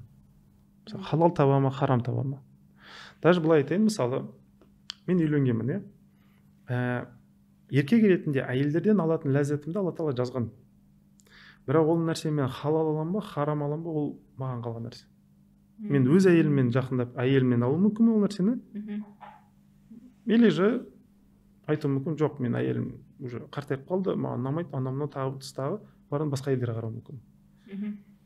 Бірақ адам былай ойлайды, менің әйелім ұсқынсыз болып кетті, әдем сұлулығын жоғалтты, сондықтан мен басқаларға қарап жатырмын дейді да. Негізі олай емес. Құранда аят бар, өзіңді өзгерт, сол кезде халіңді өзгертемін дейді. Халіңе қарап сен сондай боласың емес, саған қарап халің сондай болады деген нәрсе бар. Сондықтан негізінде мен ниетімде Аллаға былай айттым, жүрегімде былай айттым. Мен әйеліммен уже алғым келмейді. На самом деле не хочу, На самом деле не хочу. Сол себепті Алла Тағала маған әйелімді маған сұлу емес қылып көрсетеді. И мен басқа әйелдерге қараймын. Бірақ егер мен ниетімде әйеліммен бірге болу болса, мысалы, онда Алла Тағала маған әйелімді сұлу қылып көрсетеді. Адам андай нәрсе, адам қатпарлы келеді, андай слой дейді ғой былайша айтқан уақытта. Егер бір қатпарын мен ашылса маған, и мен келесі қатпарлардың ашылғанын қаласам, онда ішінде ниет болу керек, Аллахым ризқымды осы әйел арқылы алайыншы деп. Сол кезде Алла Тағала бұған дейін мен былай бір қарағанда көрмейтін бір сұлулықты көрсетеді. Бірақ менен басқа ешкім көрмейді оны. Басқа еркектер қараған уақытта ондай нәрсе көре алмайды. Басқа әйелдер қараған уақытта мен әйелімде ондай сұлулықты көре алмайды. И түсіне алмайды, неге жақсы көресіз сонша деп жаңағы. Өйткені өздерінің күйеулерінде немесе әйелдерінде ондай нәрсені аша алмаған. Сондықтан басқа біреудің семьясына қарайды, не сондай жақсы көресіз, артынан қалмайсыз анау деп. Өйткені өзі аша алмайды ол слойларды. Бірақ интуитивно былайша айтқан уақытта басқа слойлар бар екенін сезеді. Но аша алмайды. Өйткені қанағатшыл емес, өйткені шүкіршіл емес. Ал мына адам алады да іштей Аллахым осы әйел арқылы, осы еркек арқылы алайыншы дейді. Сол кезде Аллах Тағала осы ниетіңе бола, бұның басқа ешкім көрмеген сұлулығын саған көрсетемін дейді. Сөйтіп ашады. Қалай мысалы бір 80-90-ға келіп, өмір бойы бірге бір-бірін сүйіп өткен шал кемпірлер қалай түсіндіруге болады оны? Екеуінде денесі уже нетіп кеткен, кәр болып кеткен. Екеуінде де жаңағы андай өзіне күтімді жасай алмайды мысалы, бәлкім тісін де жуа алмайды, тағы. Бірақ неге қалай жақсы көреді ол бір-бірін? Қалай түсіндіруге болады оны? Или оларды былай айту керек, олар просто психикасы ауру, андай өтірік ойдан құрастырып алған, что бір-бірін сүйетін. Или же біз білмейтін бір жақтары бар, секреттері бар, оны Аллах Тағала тек қана өздеріне ғана ашқан. И біз оны ешқашан біле алмаймыз. И мынандай нәрсе де бар енді, байлықта, бақытта андай куәгерлер ұнатпайды деген сөз бар ғой. Любовь и счастье не любит андай свидетелей дейді. Сол секілді өте ол қызық нәрсе. Махаббат деген шынайы махаббат. Ол басқа біреулерге ашылмайтын нәрсе. Егер бір кісі Инстаграмға андай мен күйеуімді сүйемін, или әйелімді сүйемін, анау деп ашып жатса, ол махаббат емес. Ол махаббат емес. Махаббат ондай нәрсе емес. Махаббат өте асыл нәрсе. Асыл нәрсе болғандықтан ол үнемі жасырын нәрсе. Ашылды ма бітті. Ол жерде махаббат болады. Ол жерде андай доступность деген понятие болады. То есть андай қалай десем екен, ол адамды қолдана аламын, бірақ сүймеймін. То есть потребительский нәрсе болады. Мына жерде денесін қолданамын, нетпейін деген сияқты. Сондықтан егер шынайы махаббат қаласаңыздар, адамның ішінде ол жасырылған, Аллахтар жасырған ол қатпарларды. Бірақ оны ашылған қаласаңыздар, осы адам арқылы ғана берші деу керек адам. Ниет сондай болу керек. Сол кезде ол адамның сұлулығы сізге ашылады, бірақ ешкім басқалар түсінбейді оны. Түсінбейді. Ол көре алмайды оны нәрсе. Мына жерде мына нәрсені айтуға болады. Атам мен әжем неше жыл уже. Енді қазір атам почти 80-ден асып кетті, әжем 70-ден асып кеткен. Альцгеймер болып ауырып қалды атам. Ешкімді не помнит, только әйелін помнит. Иә, сондай болады. И андай да, әжем әлі как молодая. Беті жылтырап, такая красивая сидит. А атам андай не емес. Тек қана сол кісіні ғана не алады да. Ол атаңызға Алланың берген әйелі арқылы жаңа несі, нығметі, мейірімі. Иә, сондай болады. Ол нәрсе мына дүниеде жасырын негізі. Иә, біз түсінбейді ешкім. Иә, бірақ жұмақта ашылады екен ол нәрсе. Өйткені бүйтіп айтатын жас кезінде де әжеміз мінезді болған, сондай кісі болған қоса. Айтатын еді да, бұның қай жерін жақсы көресің, түсінбеймін деп айтатын еді да, бірақ он всю жизнь прям жақсы көретін. 8-ші марта гүл сыйлап, аяғын жүргем дегенше сондай кісі түгін. Прям романтик. И сол нәрсені де көріп өстік қой. И сол қызық етті маған, шынымен де қай жерін жақсы көреді екенбіз әжені деп. Ешкімді не помнит, бізде есінде жоқ. Ол түсіндірілмейтін нәрсе. Ол сондай қатпарлы болады. И бұл нәрсе жұмақта бірақ ашық болады. Қалай ашық болады? Жұмақта әр қараған сайын дейді, күйеу әйеліне қарайды ғой. Әйелі одан сайын сұлу болады екен, одан сайын жасарады екен, одан сайын кете береді екен жаңағы. Мысалы бір қараған уақытта дейді, енді қараған уақытта бүйтіп қалады екен да, тұрып қалады екен. Сосын басқа жаққа қарап бүйтіп қараса, тағы одан да сайын сұлу сөйтіп кете береді екен оказывается. Өзі былай ғой, мына жақта жасалынған асыл нәрселер үнемі жасырын болады.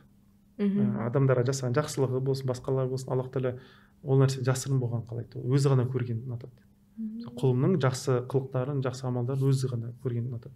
Кейін бірақ жұмаққа келген уақытта басқаларға мақтанады екен. Қараңдар, мен құлым мына өмірде мынандай күшті нәрселер жасады. Менің құлым мынандай нәрсе жасады. Өзің құлдарымен мақтанады екен. Сол нәрсе болады екен да. И ол жақта барлық нәрсе ашылады екен. Ол жерде андай не болмайды. Екіжүзділік, рия, анау қызғаныш андай не болмайды, енді көре алмаушылық деген не болмайды. Аллах Тағала адамдардың ішіндегі шынайы махаббаты, ішіндегі шынайы сезімдері жұмақта бет ашылады да, соларға қарап адамдар Аллахқа одан сайын ғашық болады екен. Аллахым, сен мынандай да құлдарың бар екен, мынандай деген секілді жаңағы. И не бар ғой, мысалы байқасаңыз, осы дүниеде достар жиналады бір жерде. И бала шағында барлық білетін бір оқиғаны қайта-қайта айта береді. Есіңде ма, бүйткен еді, сөйткен еді деген сияқты. Былайша айтқан уақытта бұл әңгімелердің арасында жаңа еш нәрсе жоқ. Барлығы біледі сол әңгімені, қалай барлық бұзақылық жасаған. Бірақ неге айта бергеннен ләззат алады? оказывается бұл жұмақта берілетін ең үлкен ләззаттардың бірі екен. Ойлаңыз, мысалы жұмақта бәріміз отырамыз иншаллах, сол кезде бүкіл пайғамбарлар өздерінің өмірбаяндарын, оқиғаларын айтып береді екен. Мен мынадан өттім деп. И пайғамбар саллаллаху алейхи вассалам да өзінің өмірбаянын жағын айтады, жаңағы сахабаларда болған оқиғаларды айтады. И ойлаңыз, очередь сізге келді. И сізден күтіледі екен бүйтіп, сен не істедің деген секілді. И каждый отырып өзінің өмірін жаңағы сипаттап айтады екен. Мынадан өттім, бүйттім, сөйттім. Мына өмірде біз оны қиналып жүргенімізді ойлаймыз. Мен қиналып жүрген, кім біледі, кімге керекпін деп жүрген адам. Ана жақтан наоборот қуанады екен, что ешкім білген жоқ, өзі қиналып өткенін. Мына жақта от души барын айтады екен. Содан бары ләззат көреді екен. Сондықтан адамдар андай ойлаңыз, енді пайғамбар саллаллаху алейхи вассалам, періштелер бәрі сізге қарап тұр, сіздің әңгімеңізді тыңдағысы келіп тұр. Көбірек маған қарасыншы, көбірек мен тыңдасыншы деп жасырын жасаған жақсылықтары шіркіне көбірек болғанда деп ойлайды екен. Шіркін әңгімен былай ұзарса екен деп айтады. Бұл неге ұқсайды? Мысалы Мұса алейхиссалам Аллах тағаламен кездескенде өзінің таяғын сипаттайды екен да. Енді Алла тағала өзі жаратты ол таяқты, біледі ғой. Бірақ Алла тағаламен көбірек болу үшін ана таяқты сылтауратып, мен таяқпен бүйтем, ана жақта қолданамын, былай ұстаймын деп әдейі әңгімені созған екен. Сол секілді адамдарды жұмақта біраз әңгімені созуға тырысады екен. Қандай қиыншылықтардан өтті, неден өтті, не көрді деген сондай нәрсені істеуге тырысады екен. Сондықтан біліңіздер, жұмақта барлық нәрсе ашылады, барлық жақсылықтар көрінеді.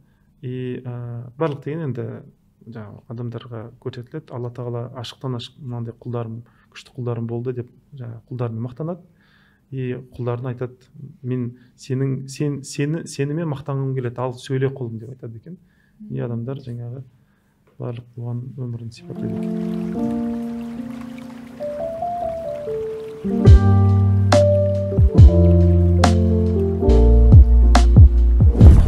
Қызық, күшті. Әйелді айттық, ер адамдарды айттық. Енді қазіргі таңда балаларды психологиялық тұрғыда дұрыс тұлға қылып қалай қалыптастыру керек? Негізі ата-аналарға қандай бір кеңес айтар едіңіз сіз өзіңіз? Бұл мәселе енді кеңес айту оңай да, менде де біраз ойландыратын нәрсе. Өйткені үлкен қызым енді 9-ға келді. Қазір мынандай сұрақ туындап жүр. Қызымнан андай нелер бар. Мынандай кітап алып бересің ба деген сұрақтар бар да. Неге оның артында ана нәрсе тұр? Ол өзіне кумир іздеп жүр. Еліктейтін біреуді іздеп жүр, бір образ іздеп жүр да. Сол образды әлі белгілеген жоқ. Әртүрлі нәрселерді оқып, былай зерттеп жүр. Енді қуыршақтар кетті, ойыншықтар кетті. Енді ол тұлға ретінде қазір былай формаға бір образға кіріп жатыр. Соны әртүрлі жерден іздейді. Өзіме бірінші алдымен айтылатын нәрсе, бұл өзгелерге емес, өзіме бірінші айтылатын нәрсе. Мен баламды кімге ұқсағанын қалаймын деген сұраққа мен жауап беруім керекпін. Бір, екіншісі, сол тұлғаның өмірбаянын балаларыма сипаттап беруім керек, айтып беруім керек. Зерттеп, мысалы, Айша анамыз мынандай болған, мысалы, Хазіреті радиаллаху анха, немесе Хадиша анамыз Хазіреті радиаллаху анха мынандай болған деген секілді бір тұлғалы сондай бір әйелдердің жаңағы өмірлерін сипаттаумен нетуге тырысуым керекпін. Сол кезде Алла жазса баламызды соған еліктейді деген ойдамын. Сондықтан бала кумир арқылы болады. Бала арттан итерлік тәрбиеленбейді. Алдынан тартылып тәрбиеленеді. Яғни бір нәрсе еліктеу керек, бір нәрсені сүю керек, ғашық болу керек, и соған ұмтылу керек. Сондықтан бала тәрбиесі солай болады. И бұл жаста да байқау керек, кімге еліктейді, кіммен араласады, қандай достар бар. Өйткені мода деген нәрсе кіріп кетеді. Осы жасқа келген уақытта модный нәрсе. Біреуге соответствует, біреуге андай, мысалы, сынып ортасы болсын, немесе жаңағы достардың ортасы болсын, соларға қалай мен ұқсас боламын қатты кетіп қалады бала. Уже андай ортасынан өзің жаңағы жастар несінен қалып қойғысы келмейді да. Солар ұқсас болғысы келеді. Сондықтан бұны біраз зерттелетін мәселе. Қысқаша айтатын болсам, бірінші кумирді белгілеу керек. Балам кімге ұқсаған қалаймын деп. И сол кумирге байланысты біраз әңгімелер көбірек айтылу керек. Отырып жаңа сөйлесілу керек. Сол кумирдің образдары нету керек, көбірек баланың көз алдында болу керек. Көрсетілу керек, сол кезде бала өзі еліктей бастайды. Орта, мысалға, мектепте. Сен мектепте оқыған кезде де, мысалы, қыздар болып оқыдық. Сол кезде де әртүрлі өзінің бір адамның рөлі болады, сыныпта да. и сол роль қаншалықты, енді қазір енді 30-дан асқаннан кейін оны ойлайсың, қаншалықты бізге ол әсер етті? Ол фундаментально әсер ететін нәрсе. Иә. Мысалы, байқасаңыз, Америкада коучинг деген нәрсе термин қайдан шыққан? Тренер деген сөз ғой негізі. А тренерлар қайда шыққан? Бізде андай физрук дейміз ғой, мысалы, физкультура сабақ беретін адам қатты абырой жоқ. Иә. Физрук пен трудовик әйтеуір екі жүретін біреу, 100 грамм жүретін біреу деген сондай стереотип бар да бізде. Бірақ Америкада ол емес. Америкада спортты адамдарды тәрбиелеу үшін, халықты тәрбиелеу үшін күшті қолданған. Ол қалай істеген? Бала кезінен балаға ойын ойнатқызады. Регби, анау мынау нелер, баскетбол, бейсбол секілді нәрсе ойнатады. И сол кезде баланың предрасположенность дейді, не нәрсе бейім екенін біледі. Мысалы, командның ойында ынжық балалар защитаға жақсы олар. Андай экспрессивный дейді, басқа уақытта ашылып, көрінгісі келетін вулкан секілді адамдар, олар атакада жақсы деген сияқты. Сондықтан ол жақта адамды бірінші ойын ойнатып біліп алады бала кезінен. Өйткені баланы тесттармен немен ол онша біліне қоймайды ішіндегісі. Өйткені тест ол аналитиканы керектіреді. А кішкентай бала анализ жасай алмауы мүмкін. Мынандай оқиғада не істер едім деген секілді. Ол ондай не ете алмайды. Бірақ балаға сол оқиғаны ішіне салып жіберу керек. Сол кезде не істер едің, сол кезде көрсетеді. Бала сразу көрсетеді. Сондықтан Америкада бірінші ойнатады. Енді Американы эталон ажыратқан себебім, өйткені психологиядан бір жағы сол жақтан алдық қой, көп нәрсені зерттеп деген сияқты. Баланы ойнату керек. Сосын позициясын қарау керек. Басқалармен ойнаған уақытта қандай позицияны ұстайды? Защитаны көп ұстай ма, атаканы көп ұстай ма? Атака болса, уже значит ол баланы бас оғымайды, ол бала андай не, лидер болғысы келетін. Лидерлік қасиеттер оған үйретілу керек. Защитада тұрған бала, оған уже андай қатты лидер бол деп итере бермей, оны уже андай қорғауды үйрету, сөзіне берік болу, позициясын жібермеу, сондайға біраз бейімдеу керек. Яғни бала не нәрсеге предрасположен, не нәрсеге жақынырақ, сол жағын біраз зерттеп, сол жағын дұрыс үйреткен дұрыс. Сондықтан баламен спорт арқылы болады бұның барлығы. И бізде де бар, мысалы, бизнеста кейбір коучтар ойын ойнатады, корпоративный ойындар ойнатады. И коллективтің ішінде кімнің қандай екенін біліп алады ойындар арқылы. Өйткені мысалы, мен аудитор болып бір бизнесқа келсем, сұрасам, қандай сотрудник қандай екен, олар біледі ғой мен аудитор екенін. Сондықтан маған өтірік айтады. Сондықтан мен оларды ойнатамын. Ойынның ішінде бірақ білініп қалады. И содан кейін айтамын, хозяин бизнесқа айтамын, мынадан мынау шығады, мынадан мынау шығады, мынадан мынау шықпайды деп. Соған байланысты жаңағы бизнестің бастығы соған байланысты шешім қабылдайды. Мынаны компанияны қалдырамын, қалдырмаймын деген секілді, мынаны өсіремін, өсірмеймін деген секілді. Мынандай сұрақ келіп тұр ағай. Скрытный лидерлер. Иә, бар. Андай не дейді ғой? Серая лошадка дейді ғой, темная лошадка дейді ғой. Иә, бар ондайлар бар. Мен олар партизандар деп атаймын. Ол билікке жақын адамдар. Билік ол қандай нәрсе? Билік деген өзінің арманына біреудің қолымен жету. Және сол қолға нені шынайы өз мақсатын білдіртпеу. Орысша айтқан уақытта добиться своих целей чужими руками незаметно для этих рук дейді ғой. Соларға білдіртпейді. Ол адам ойлап жүреді, менің өзім мақсатыма жетті. Негізі ол менің мақсатыма жеткен да ол. Сен менің консультациямды болды деймін. Сондықтан, иә, ондай адамдар бар. И ол өте такой редкий тип адамдар, но өте интересный адамдар, өте қызық адамдар. Олармен енді как раскрыть? Мысалы, балаларда да болады ғой. Ойнап жүреді, бір нәрсесін не қылып қалады да. Или бір нәрсе мамасынан компьютер сұрату үшін інісін или үлкен сестрасын жібереді. Иди бар сұрап кел. Иә. Сосын бөліп аламыз деген сияқты. Оны раскрыть дегенде былай істеу керек. Ол адамға, ол балаға сол қабілетінің зиянға қолданбауды үйрету керек. Ең маңыздысы сол. Өйткені ол манипуляцияның түрі ғой негізі. Ол бала егер шынымен де біреуге ренжіп, көңілі қалып, кектеніп, бір жамандық жасайын десе бар ғой, ол бала құртып кетеді көп нәрсені. Көп нәрсені құртып кетеді, бірақ ешқашан улика қалдырмайды. Құртқанын көрсетпейді, и ол ешқашан мойындамайды мен құрттым деп. Даже видео доказательство болса да мойындамайды. Деп отырады. Ол андай табиғаты сондай оның. Андай өзін істеген айтпау. Бәлкім бір досы болуы мүмкін, барып айтатын, негізі бүйткен едім деп айтатын. Так айтпайды ешқашан, бетін тіліп тастасаңыз да қанықпайды одан. Сондықтан ол балаға главное нені үйрету, көңіл кең болуды үйрету и кесірімді болуды үйрету, и басқалар кек сақтама дегенді үйрету керек. Ең бірінші үйрететін нәрсе сол. Ондай өте өткір типті балалар, жаңағыдай басқаның қолымен өз мақсатын жете алатын балалар, егер ол жаман ниетке кіріп кетсе, ол өте разрушительный болады. Құртып кетеді ол. Ол қасқыр секілді адамдар болады. Ана қасқырлар болады ғой, неге қой толған қораға кіріп барын жарып кетеді ғой. Өзі жемейді бір қойды, бір барын жарып кетеді, бауыз нетіп қандай шайнап. Вот сондай бала болып өсуі мүмкін.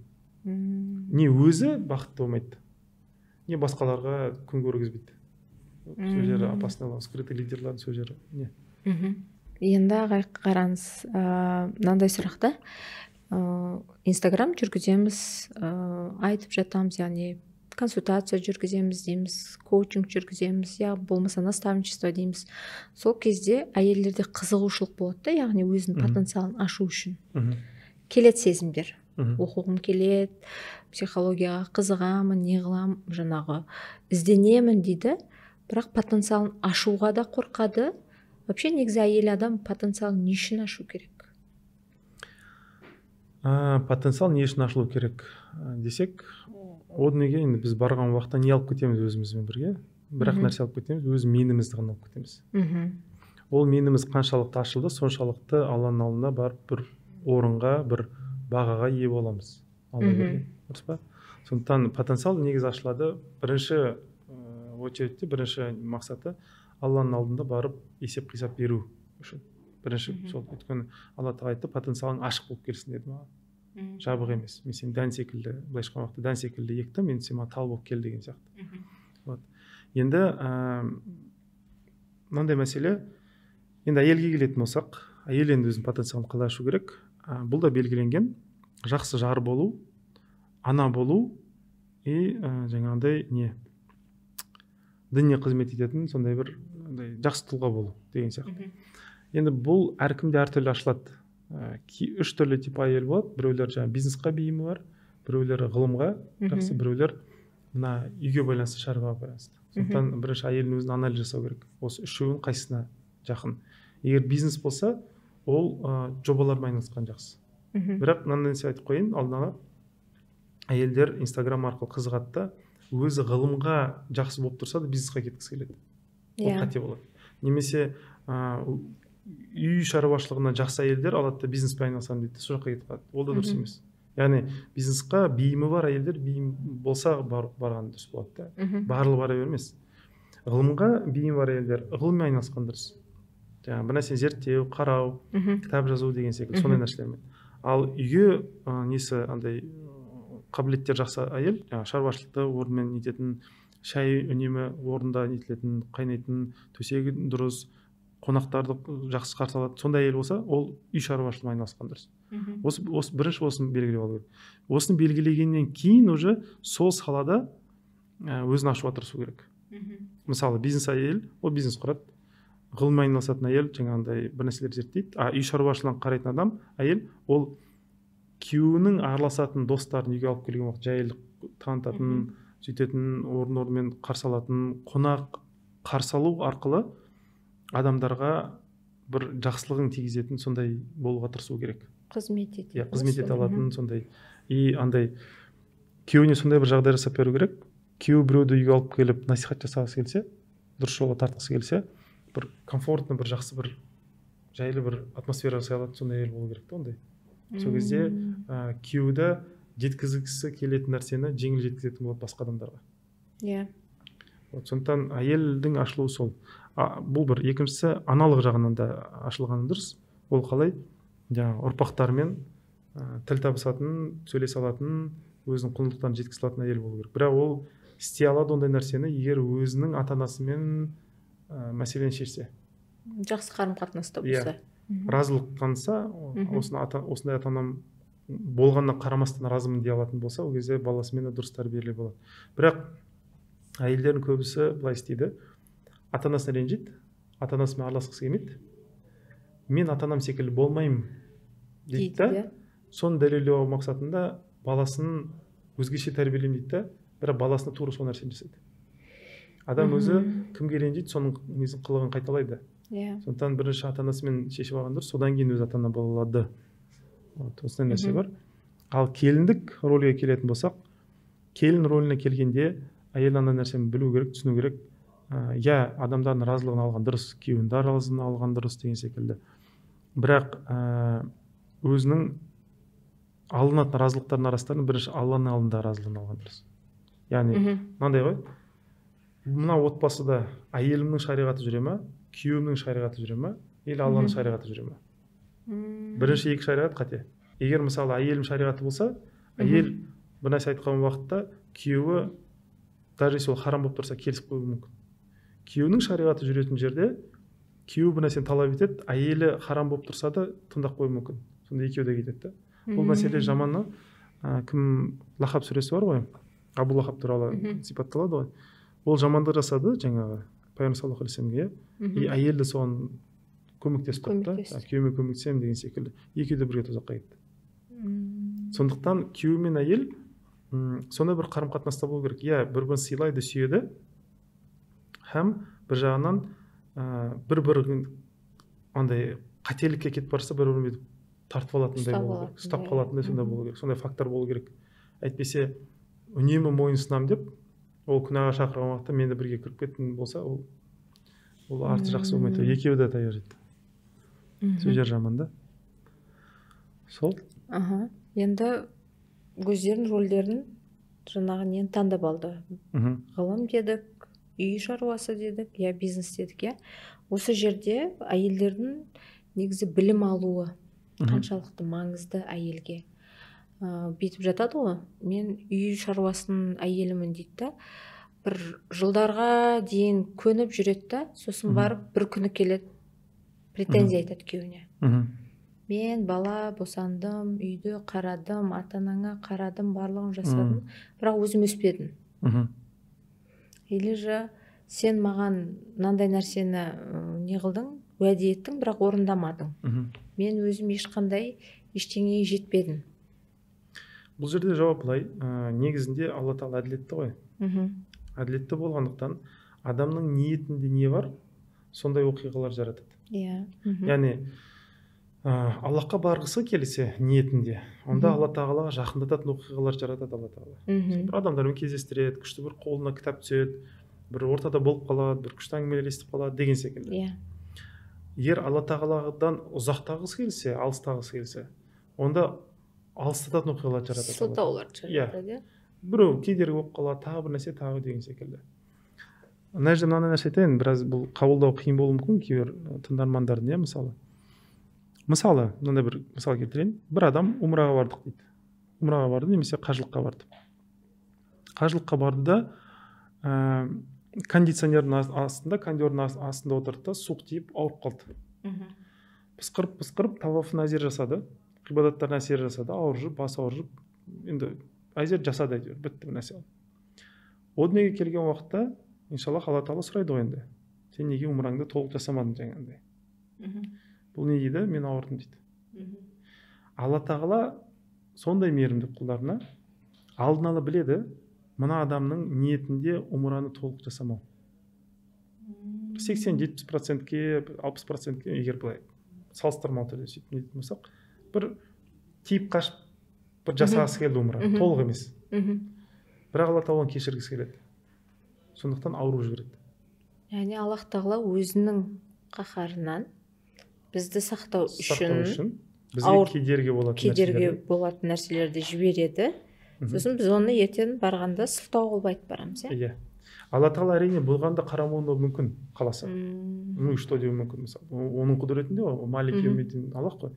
Бірақ Алла тағала Фатиха сүресінде мен бірінші Рахман Рахиммін деді, содан кейін Маликпін деді ғой. Реті барды.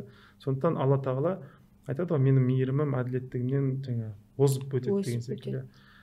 Сондықтан Алла тағала сондай заранее кейбір форточкаларды жаратады адамға. Адам о дүниеде құтылып кетсін деп. Қаласа. Алла тағала қаласа. Адам емес, Алла тағала қаласа. Сондықтан кейде ол форточканы да жауып қоюы мүмкін, қаласа, өзі біледі. Но сондай нәрсе жаратады. Сондықтан егер то есть Аллах Тағала заранее біледі, алдын ала біледі кімнің не істейтінін.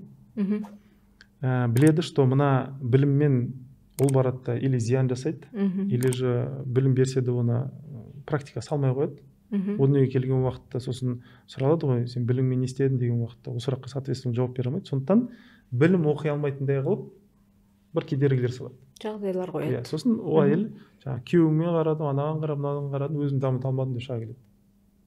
Бірақ ол негізі шүкір ету керек ол халіне. Бәлкім оған жағдай жасалса ғой, білім берілсе ғой, ол білімді қолданбас еді. Қолданбаса, ол дүниеде сол қолданбаған білім үшін бәлкім жауап бере алмас еді. Одан хабар жоқ та.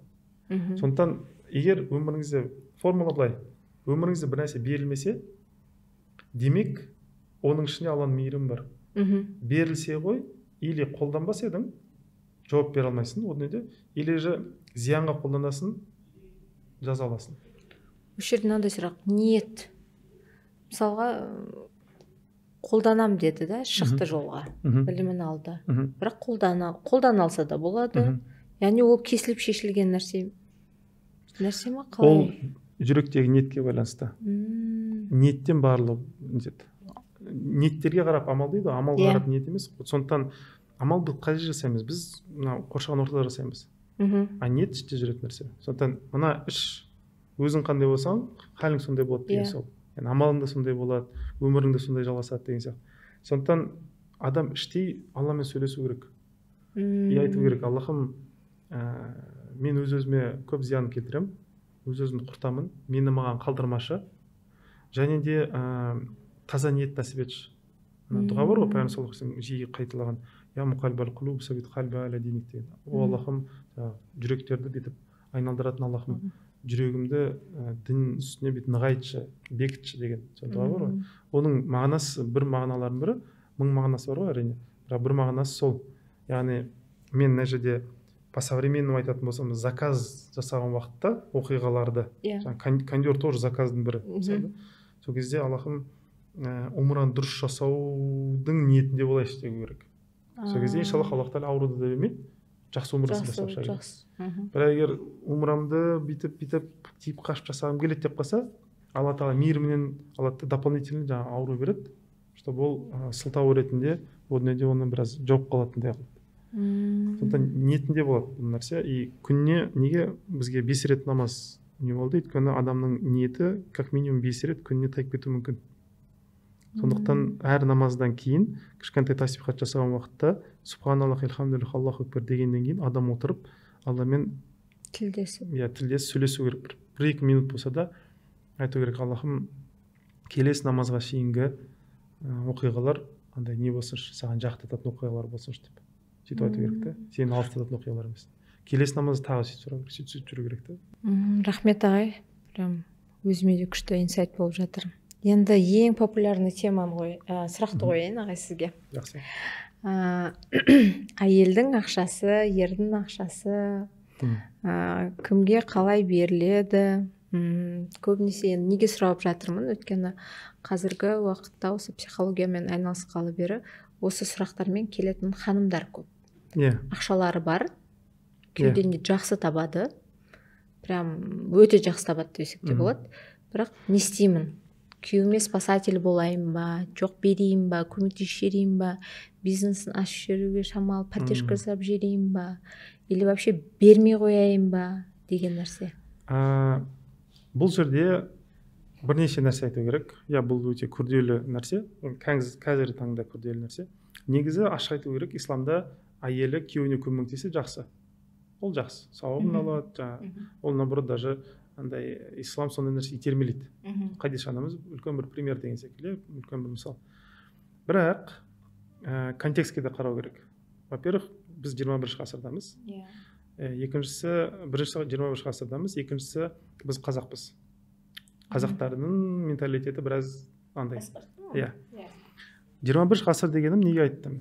Біз капитализм ішінде өмір сүретіміз. Капитализм ішінде өмір сүргендіктен барлық нәрсені ақшамен өлшеп кеттік. Даже дінде сондай. Мысалы, діни орталарда ақша көбірек табатын жігіттер бөлек уағыздарда жүреді. Ақша азырақ табатын жігіттер бөлек уағыздарда жүреді. Сондай болып кетті. бір бірімен қатты араласқысы келмейді. Бай жігіттер жаңағы имекеге барады, ақшасын жасап, өздеріне особый бір андай внимание талап етеді. Бұл капитализмнен келген нәрсе. Сондай нәрсе бар бізде. Өкінішке орай сондай нәрсе бар. Енді біртіндеп ала жазса, бұл сразу болмайды. енді біз енді ашылған мемлекетпіз ғой. Сондықтан біртіндеп байменді кедей бір-біріне жеркенбей, тәкаппарланбай отара алатын бір уақыт келеді ала жазса. Бірақ оған шейін әлі бізде әлі ертелеу. Бұл бір бар. Бұны неге айттым? Әйелді күйеуіне бір нәрсені көмек беріп жатқан уақытта, ұмытпа, мен саған көмек бердім деп тұрып алады. Сөздер жаман. Яғни беріп жатқан нәрсесін күйеуін желкесінен шығарады. Күйеуін езу үшін. Жалпы былай айту керек. Неге әйелде күйеуіне көмек ету деген сезім келді енді? Осыны айтайық. Алла тағала сезім береді. Дұрыс па? Сезім берді, бар көмектес деп. Яғни Алла тағаланың мейірімі біреулер арқылы келеді. Сол ата-анасына, балаға деген мейірімін ата-анасына салып қояды, ата-анасы оған қызмет етеді. Түнде тұрады, артын жуады, тамақ береді деген секілді.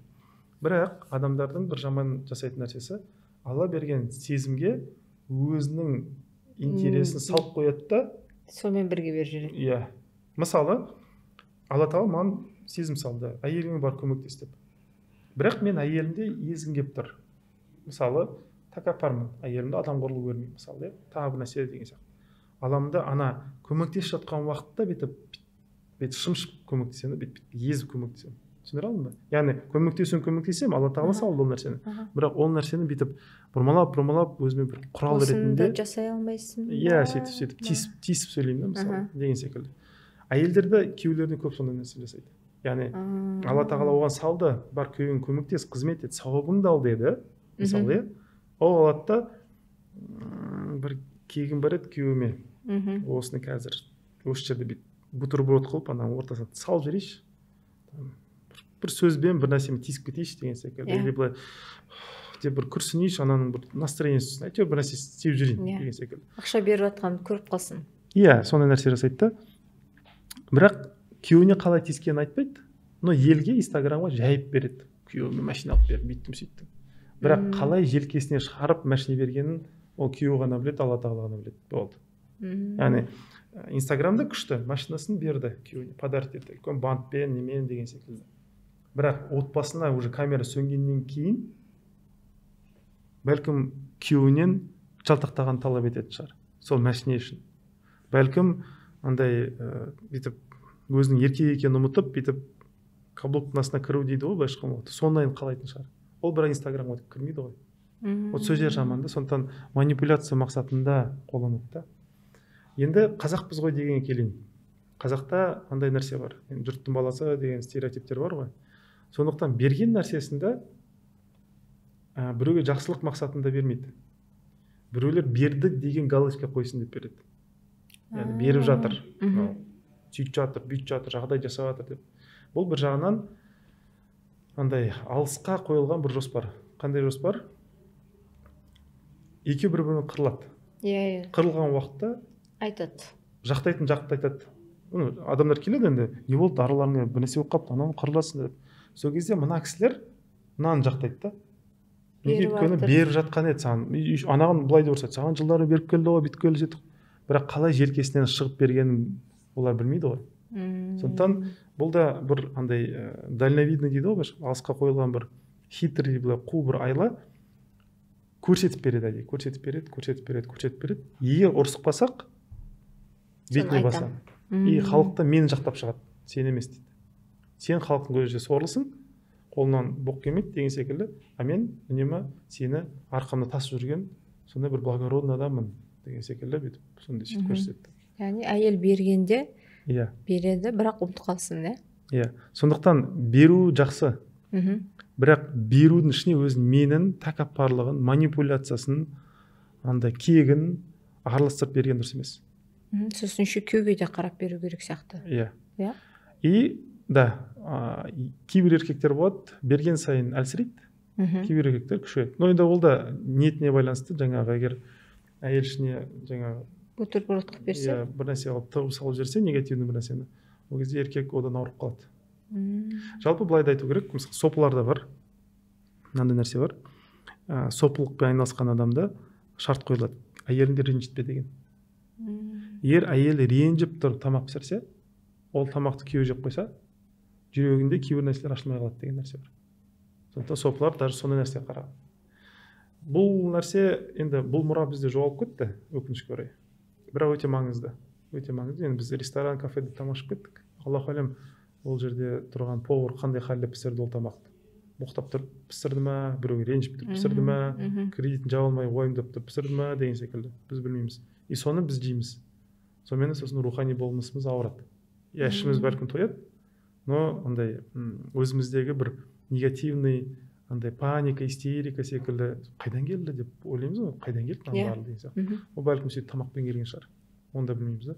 Сондықтан бұл жерде андай өте байқалы болу керек. Кімнен не келіп жатқан қарау керек, еркектің өзі. И келіп жатқан уақытта әйелмен де былай сөйлесу керек. Берсең, до конца бер. Бүйтіп желкемнен шығаратындай беретін болсаң, онда мен сені алмаймын деп еркек өзінің позициясын ұстау керек. Әйел де солай істеу керек. Берсем, Алла ризалығы үшін ғана беремін. Ал егер Алла ризалығы үшін емес, өзімнің нәпсімнің ризалығы үшін беріп жатсам, онда лучше бермей қояйын. Сөйтіп ашықтан ашық сөйлесу керек.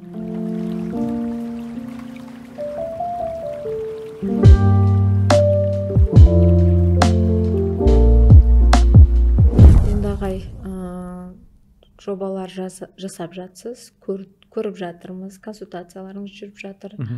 Енді қазіргі уақытта, я болмаса алдағы жоспарда қандай бір жоспарларыңыз бар? Қоғамға ұсыналатын? Жоспар дегенде, енді жоспарлар көп әрине. Уақыт келгенде Алла жазса ашылып нетіп жатады. Но қазіргі ең жақын арадағы жасалып жатқан нәрсе, Алла жазса осы 4-10 аралығында Дубайда ретрит болады. Сол жерге барып 5 спикер жиналып, жаңағы біраз адамдардың нелерін қарастырамыз. Енді ол жақта бір жағынан неге Дубайда жасап жатырмыз? Өйткені контексттен біраз шығу керек та. Мынандай нәрсе бар. Қазақстан ішінде жасалса, адам проблемаларын ұмытпауы мүмкін. Сол жерде жүріп, әлі сонымен жүру мүмкін. Ал шетелге шыққаннан кейін, ол сол жерде біраз өзінің проблеманы бір апта болса да ұмытады. И нететінде. Сол жерде погружение болады, өзінің мәселесін былай шешуге тырысады. Сондай нәрсе бар. И бір жағынан Дубай енді шыны керек престижный деген секілді адамдардың көбісі сол жерге барғысы келетін не бар да. Сондықтан 4 мен 10 аралығында сол Дубай болады, Алла жазса. Одан кейін тағы жоспарларымыз бар. Шымкент қаласында Алла жазса, қазір енді андай біраз үндеу тастадық, рекламасын жасадық. Шымкентте осы желтоқсанда әйелдерге арнап тренинг өткіземіз деген соның не бар. Ол жерде 3 спикер боламыз. Ол жерде Марзия ханым болады, Марзия Бекайдар, и Рада деген ханым бар, Рада Бектаева. Осы үшеуміз жиналып, әйелдерге байланысты тренинг жасаймыз деген ой бар. Және де өзімді бөлек жасайтын не, ол ер адамдарға осы жақында ғана бір апталық тренинг болды. Аллаға шүкір, бұл бірінші алғаш ер тобы болды. Енді одан кейін де не желтоқсанда, не қаңтар айында ерлерге байланысты тағы бір топты оқытамыз деген сондай бір ой бар. Бір байқағаным, енді ерлерге арнайы тағы бір нәрсе айтқым келеді. Ерлермен тез өтеді екенбіз көп нәрсені деп па. Сіздерге қарағанда деңізші. Андай нәрсе болды да, мен енді жоспар бойынша қойған, мысалы мына күні мынандай тақырып деген секілді. 6-шы күні айтылатын тақырыпты 2-ші күні айтып кеттік та. Сондай нәрсе болды. Еркектер ближе к делу деп сөйтіп неттеді. Сол жағы жақсы. Бірақ андай нәрсе де бар. Немного мандражы қорқады екенсің. Темаларын тез бітіп қалады екен айтатын. Айтқан барлық нәрсені қорқытып қояды да. Сондықтан бірақ өзім Аллаға шүкір енді ризамын. Ер кісілерге 5 кісі қатысты. Жақсы өтті, Аллаға шүкір. Араларында бауырмастық та болды деген секілді. Осындай 2-ші, 3-ші осындай потоктар дайындау мақсат бар. Ол жерде бірақ әрине біз психологияны өтеміз, бірақ көбіне коучингқа үйретуге тырысамыз. Өйткені психология біраз өткен шақпен жұмыс істесе, коучинг келешекпен жұмыс істейді. Сондықтан акцент сондай. Әрине бұл тренингтардың несі тақырып саны толтырып тұрады. Әр тренингте әртүрлі кейстер шығады, жаңа нәрселер ашылады. Сондықтан әрбір поток сайын андай мазмұны біраз тереңдеу өтеді деген секілді ғой. Біраз материал қосылады, ол да бар. Кейін мына тренингтарды енді келешекте тағы бір ой бар. Осы тренингта өткен бүкіл материалды алып текст ретінде кітапқа жазса деген сондай ой бар. Бір опыт ретінде жиналады, и адамдар да уже андай жинақы біраз нені андай бір ресурстан, бір кітаптан көп нәрсе алатын деген сондай ой. Сол жоспарымыз осы, жақын арадағы ойластырған нәрселеріміз осы. Жалпы осындамыз, Алматыдамыз. И консультациялар көбіне онлайн өтіп жатыр. Сол қысқаша осы. Рахмет. Енді рахмет ағай, өте қызықты өтті. Иншаллах ағайдың жаңа жобаларында сізге сәттілік тілейміз. Көп рахмет. Біз енді сіздің шәкіртіңіз ретінде ханымдарды қазір неғып жатырмыз, коучингте оқытып жатырмыз. Яғни берілген білімдермен бөлісу, жаңағындай сіз айтқандай алып қалмау деген. Яғни білімді алғаннан кейін бөліскеннен кейін жаңасы келеді деген сияқты. Иншаллах сол жағынан да сізден тағы да жаңа жоба күтеміз, біздерге арналған, иншаллах. Сол. Көп рахмет. Сіздерге де рахмет. Жобаларыңыз жемісті болсын. Иншаллах Алла Тағала берекесін берсін. Амин. Өте қуаныштымын. Өзім бірінші ютубтағы видеоларда айтатын, сондай бір орталар болса ғой, өзекті мәселелерді зерттеп былай талқылайтын деген. Соның бір бастамасы ретінде көріп тұрмын осы жобаны. И дан ризамын бастағандарыңызға. Көп рахмет. Рахмет. Әлі де талай үлкен күшті спикерлер келеді. Иншаллах. И көп береке берсін Алла Тағала. Амин ағай. Көп рахмет. Осымен бүгінгі біздің подкастымыз соңына дейін жетті. Өте керемет тақырыптар, қызықты тақырыптар қозғалды. Өте көп инсайттар келді. Иншаллах сіздерге де пайдалы болады деп ойлаймыз, үміттенеміз. Біздің YouTube парақшамызға тіркеліңіздер. Келесі подкастта көріскенше сау болыңыздар.